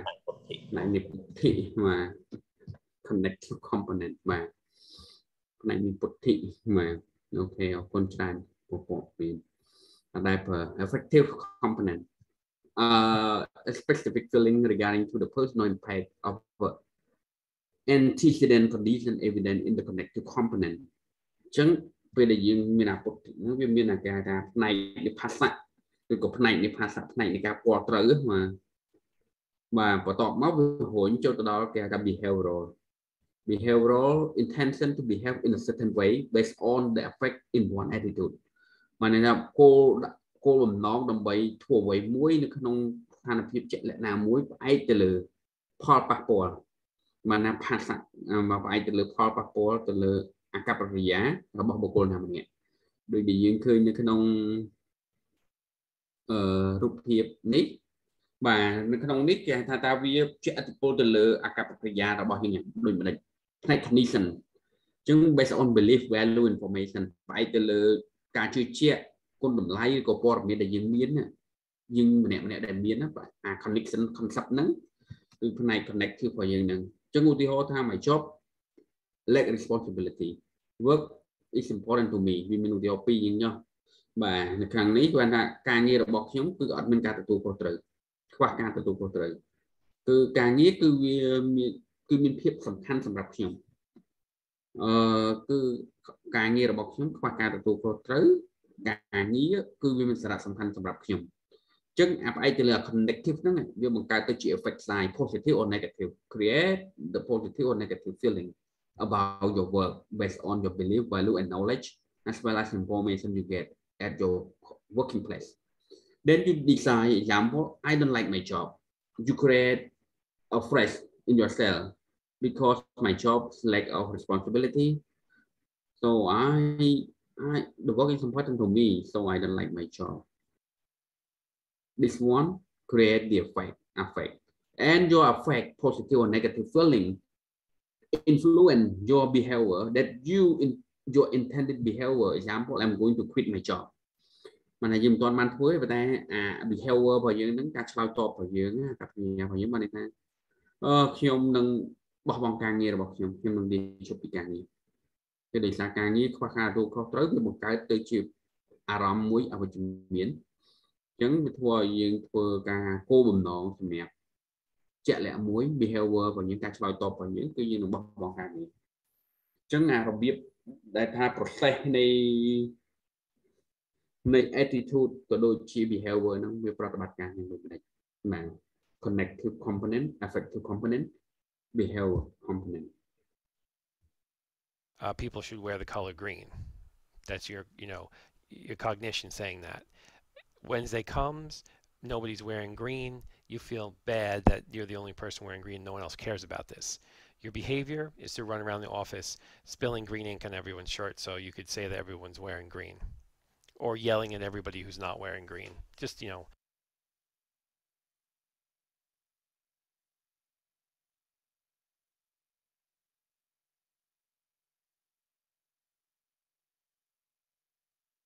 bad. Well, the affect is you feel bad, and then you can think about it, you discover what's making you feel bad. And then the behavior that comes afterwards would be what you do because of it. I hate my job. Okay, you kick the chair in your office across the room, or you throw your books off your desk, or you yell at a coworker. That would be the behavior. So an example could be that you believe every Wednesday people should wear the color green. That's your cognition saying that. Wednesday comes, nobody's wearing green, you feel bad that you're the only person wearing green, no one else cares about this. Your behavior is to run around the office spilling green ink on everyone's shirt so you could say that everyone's wearing green. Or yelling at everybody who's not wearing green. Just, as a really poor example. Okay. Now, when you have this cognitive dissonance, the mismatching between attitudes and behavior, that can be reduced by trying to work to change your underlying attitude. So if you have an attitude that you don't like tall people, and it's for no good reason, but somehow you have this attitude, and you need to work to realize that tall people are good people too, and there's nothing to really no reason to have an attitude towards them. So if you work on changing that behavior, change that attitude, that will change your future behavior. So when you meet tall people, you're not afraid of them or angry at them. And you just need to develop, a rationale for explaining this to yourself. That this is inconsistent. I shouldn't have these feelings. They're not logical. They're not based on anything. Maybe they were based on the movie you saw as a child about giants, and that's how you develop this, something ridiculous. And people have ridiculous emotions and attitudes, and they have to reconcile them. Otherwise, it's going to hold them back. Now, job satisfaction is basically how you feel at the end of the day, at the end of the week, every minute during the day. Now, you're not always 100% satisfied with your job all the time, but there should be more positive than negative feelings towards your job to say that you have good job satisfaction. And a lot of things that contribute to job satisfaction is the environment you work in, the people you work with, the work that you're doing, and how that fits into your personal beliefs and reward systems. For example, if you're working for a charitable organization that does good in the world, that may help you to feel more satisfied that your job actually has some sort of meaning, or you're helping people. Maybe you're a psychologist and you talk to people and help them through their problems, and that gives you a good amount of satisfaction. Job involvement is just what it sort of sounds like. How involved are you in your job? And sometimes not being involved enough in your job can lead to low, job satisfaction if you really feel disconnected or you're not completely dedicated to the work. And when you really like a job and you have high job satisfaction, you can get into work, you're just busy, having a good time all day at work, and at the end of the day you say, hey, where did the day go? It felt like 5 minutes. I used to have this joke when I was a full-time accountant early on in my career is, if I only had a week left to live, I'd like to work as an accountant for that week, because the weeks I worked as an accountant, each week felt like a year. So if that was my last week to live, I could make it feel like a whole year if I was doing my accounting work. Just a little joke there. I don't tell too many of them, but okay. So what is organizational commitment? And this could be, this is an attitude you have. What is your commitment to your organization, or the degree of loyalty, you feel towards the business you work for? Individuals with a high organizational commitment identify closely and strongly with an organization, and take pride in considering themselves a member of this company. Now, rational commitment reflects feelings that the job serves one's financial, developmental, and professional interests. That the job is, good for you because it's getting you where you need to go. An emotional commitment reflects the feelings that how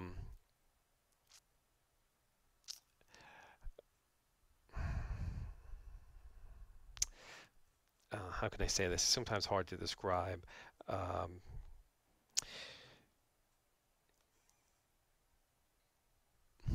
So, a rational commitment is what we were talking about before. It's more based on logic. An emotional commitment is more based on just raw emotions and how,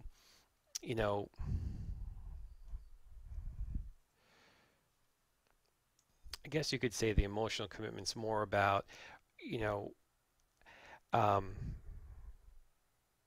how your performance is affecting the company, is helping the company achieve what it needs to achieve, or how your performance helps your team members. It's sort of this emotional satisfaction you get from being committed and to work and doing well. Employee engagement is looking at how a sense of connection, an active engagement, where an employee, shows up willingly to help others, goes out of their way to do something extra for the company, goes the extra step in the work that they're performing. So it's a measure of how involved they are and how much the work actually means to them as an employee. Okay. Okay, in the book, you'll find this the Minnesota Satisfaction Questionnaire and the Job Description Index. And these two tools can address, components of job satisfaction and, what it is that you should be concerned about. If you go into the PowerPoints for the class and you click on if you have the actual PowerPoints open outside of this lecture, you can click on the survey link and it'll take you to that survey. It's sort of an interesting thing. I think they also have the survey backed up in the textbook. Interesting thing to look at. So let's look at the different components of job satisfaction. You have the work itself. What level of responsibility do you hold? How much does it interest you? Is there a growth in this work where you can grow in your ability to perform the work or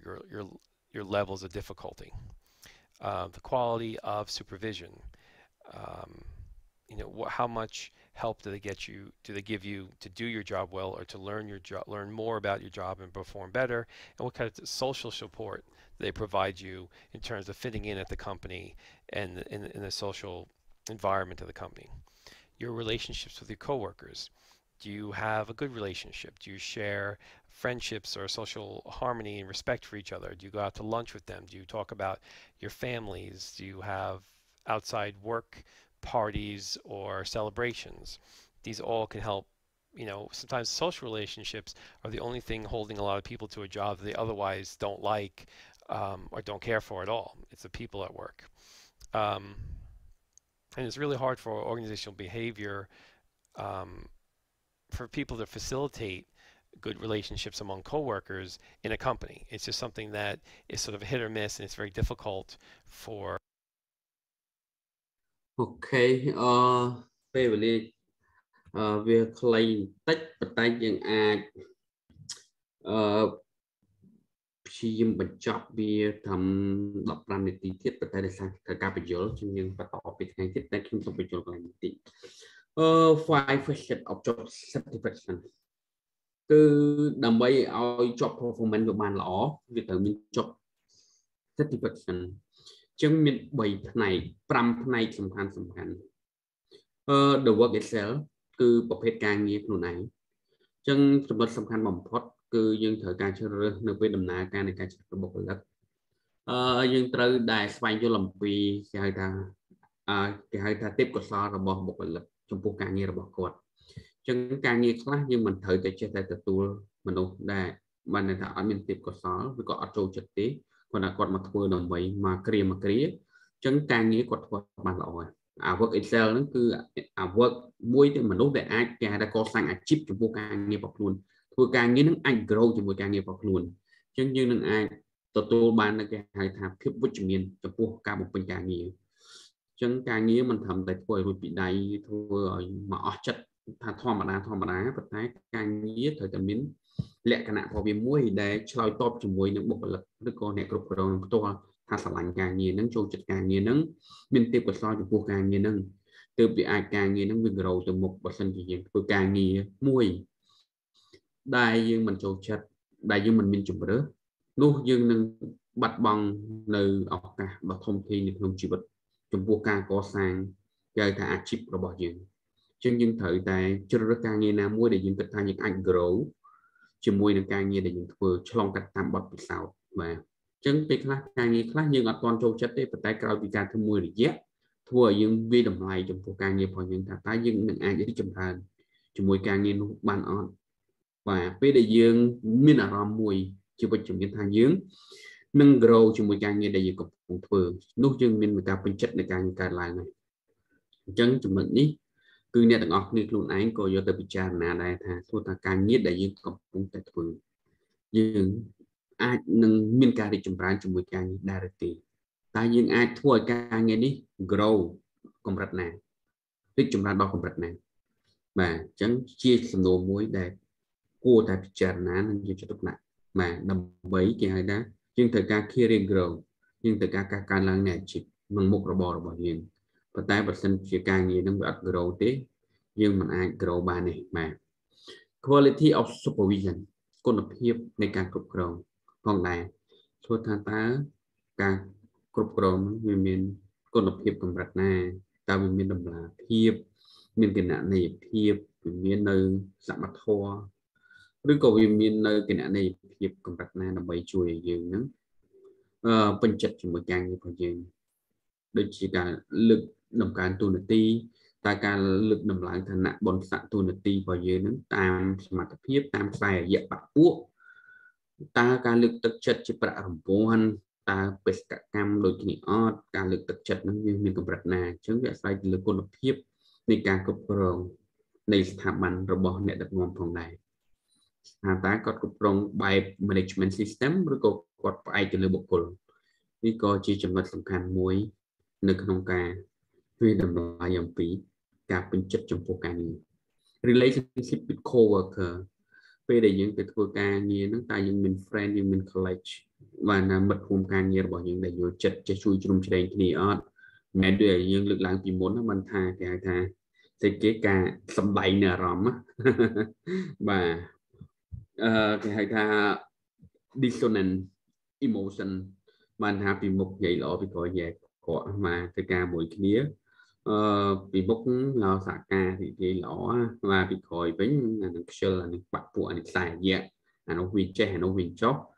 គឺយើងអត់បង្កើតនៅបរិយាកាសរួមមិត្តរួមក្រុមមួយដែលចេះជួយគ្នាទៅវិញទៅមកពិតប្រាកដទេអញ្ចឹងយើងនឹងបង្កើតមិត្តភាពមួយដែលចាំបែងជើងគ្នាបាទអញ្ចឹងវាមិនល្អឡើយសម្រាប់ការរីកចម្រើននៅកន្លែងការងាររបស់យើងអញ្ចឹងយើងព្យាយាម build relationship ជាមួយនឹង coworker របស់យើងហ្នឹងជា relationship មួយដែលគួរឲ្យមានទំនុកចិត្តជា friendship បាទជាមិត្តភាពជាអ្វីមួយដែលយើងអាចជួយគ្នាទៅវិញទៅមកបានមិនជាមិត្តភាពមួយដែលគេមានបញ្ហាយើងជន់គេណាបាទអញ្ចឹងនៅពេលដែលមិត្តភ័ក្តិរបស់យើងក្រុមការងាររបស់យើងមានបញ្ហាយើងអាចជួយសង្គ្រោះយើងអាចជួយដោះស្រាយបញ្ហារួមគ្នាដើម្បីអង្គភាពបាទ promotion opportunity នេះជាអ្វីដែលខ្ញុំលើកឡើងបាញ់មិញនឹង quality មួយនឹងដែរតែនេះវាដាច់ដライមួយទៀតគឺហៅថា promotion opportunity reward pay នឹងគឺជារឿងដែលមិនអាចខ្វះបានទេតែការពិតទៅអានឹងវាស្ថិតនៅក្នុង quality of supervision ផងដែរប៉ុន្តែគ្រាន់តែ quality of supervision ហ្នឹងវាបែងចែកដាច់ដライមួយទៀតពីពាក់ព័ន្ធជាមួយនឹង promotion and reward អា promotion reward ហ្នឹងគេហៅមួយទៀតគេហៅថា motivation concept internal external motivation ជាដើមអញ្ចឹងលោកគ្រូអ្នកគ្រូទាំងអស់គ្នាបងប្អូនទាំងអស់គ្នាយល់ទេនៅលើមុខវិជ្ជាមួយនេះពាក់ព័ន្ធជាមួយនឹងផ្នែក emotion mood behavior and attitude and behavior ជាដើម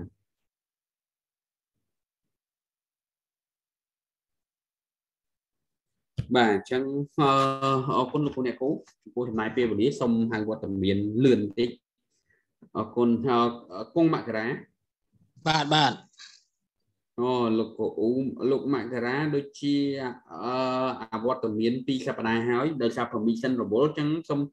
ព្យាយាមមើលសភៅមើលមេរៀនហើយនឹងមើលវីដេអូឲ្យបានច្រើនបន្តិចលោកមករា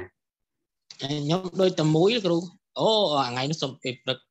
បាទរាល់សប្តាហ៍បាទអញ្ចឹងដោយសារតែវគ្គដែលខ្ញុំបរៀនហ្នឹងផ្ដល់ lecture ហ្នឹងលោកបានចូលរួមណាបាទខ្ញុំមើលវីដេអូបាទព្យាយាមមើលវីដេអូព្យាយាមអានសភៅហើយមើល slide presentation ទៅហើយព្យាយាមចូលរៀនឲ្យបានទៀងទាត់ទៅបាទមានធរៈអីតាមផឹកឬចូលបានមួយផឹកឬចូលបានមួយថ្ងៃអីចឹងក៏វាជាផ្នែកមួយសំខាន់ដែរព្រោះយើងមាន commitment ទៅលើការរៀនរបស់យើងអញ្ចឹងរយៈពេលខ្លីមួយយើងអាចមានចំណេះដឹងឬក៏យើងយល់អំពី concept ដែលអាចប្រើប្រាស់ជួយយ៉ាងច្រើននៅក្នុងប្រព័ន្ធការងារយើងគុណសុវណ្ណបុត្រ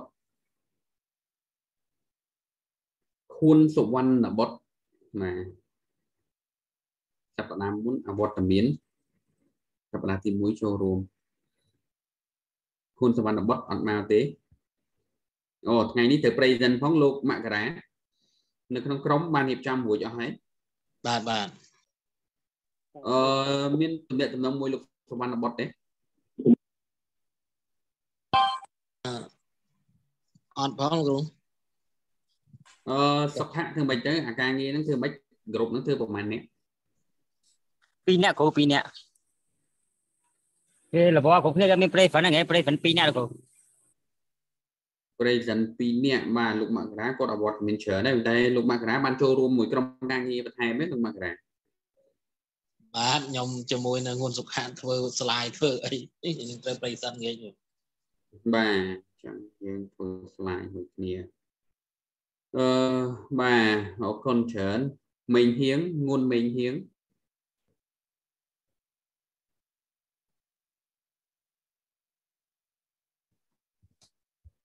ងួនមេងហៀង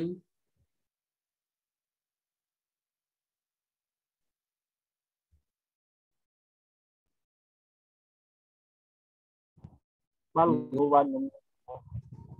អូមេងហៀងបាទមេងហៀងមានត្រៀមមួយក្រុមអត់ទេថ្ងៃហ្នឹងអូលោកគ្រូខ្ញុំត្រៀមមួយក្រុមដែរគ្រូប៉ុន្តែថ្ងៃហ្នឹងខ្ញុំមានទុរៈមានទុរៈបាទបាទហ្នឹងហើយអញ្ចឹងមើលមេរៀនមើលអីអញ្ចឹងសមាជិក2រូបដែលទៅ present ថ្ងៃនេះបាទជឿននិមលជឿននិមលអូខេបាទនងឡានីមើលខ្ញុំមើលចាលោកគ្រូបាទនងឡានីចាលោកគ្រូបាទពុកកំលីបាទលោកគ្រូបាទ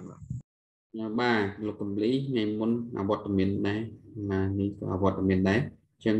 មើលវីដេអូមើលអីបន្ថែមអញ្ចឹងថ្ងៃនេះមានរៀបចំប្រេសិនហើយនៅបាទរៀបហើយលោកគ្រូធៀមហើយបាទពិភាក្សាគ្នាទៅអ្នកគ្រូគុនលីប៉ែនគុនលីចាលោកគ្រូបាទផនគាបាទលោកគ្រូបាទហានសុផុនបាទលោកគ្រូបាទពៅរតនៈបាទលោកគ្រូបាទពៅសាវឌីបាទលោកគ្រូផៅផលីផលីនៅក្នុងនេះអត់ទេឬក៏ហៅអត់លើអ៊ីនធឺណិតយឺតលោកគ្រូបងផលីគាត់សុំចេញមុន15នាទីគាត់ដាក់ក្នុងក្រុមហើយអូខេបាទខ្ញុំបានមើលភពសម្បត្តិ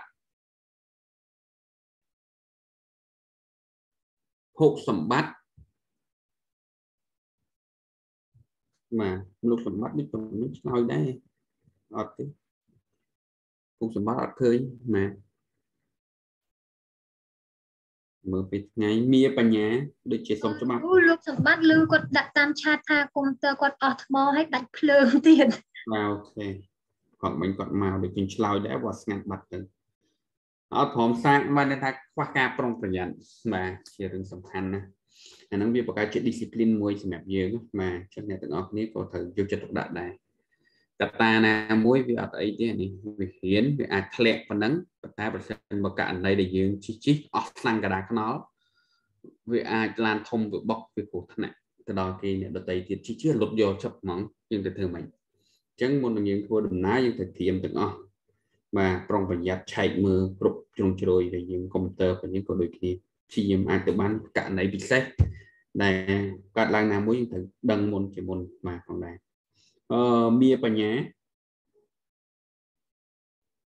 មាបញ្ញាដូចជាសុំច្បាប់ក្នុងក្រុមហ្នឹងឆែកមើលទៅមានវ៉ាន់ប៊ុនលីបាទលោកគ្រូបាទប៊ុនលីហើយយើងសុកវាសនាចាលោកគ្រូបាទគ្រូបាទរឹករដ្ឋាបាទលោកគ្រូលៀមលីនបាទគ្រូបាទសំសុគន្ធីចាគ្រូបាទគុណធីសុយរ៉ាស៊ីចាលោកគ្រូរាសីលោកគ្រូរាសីបាទ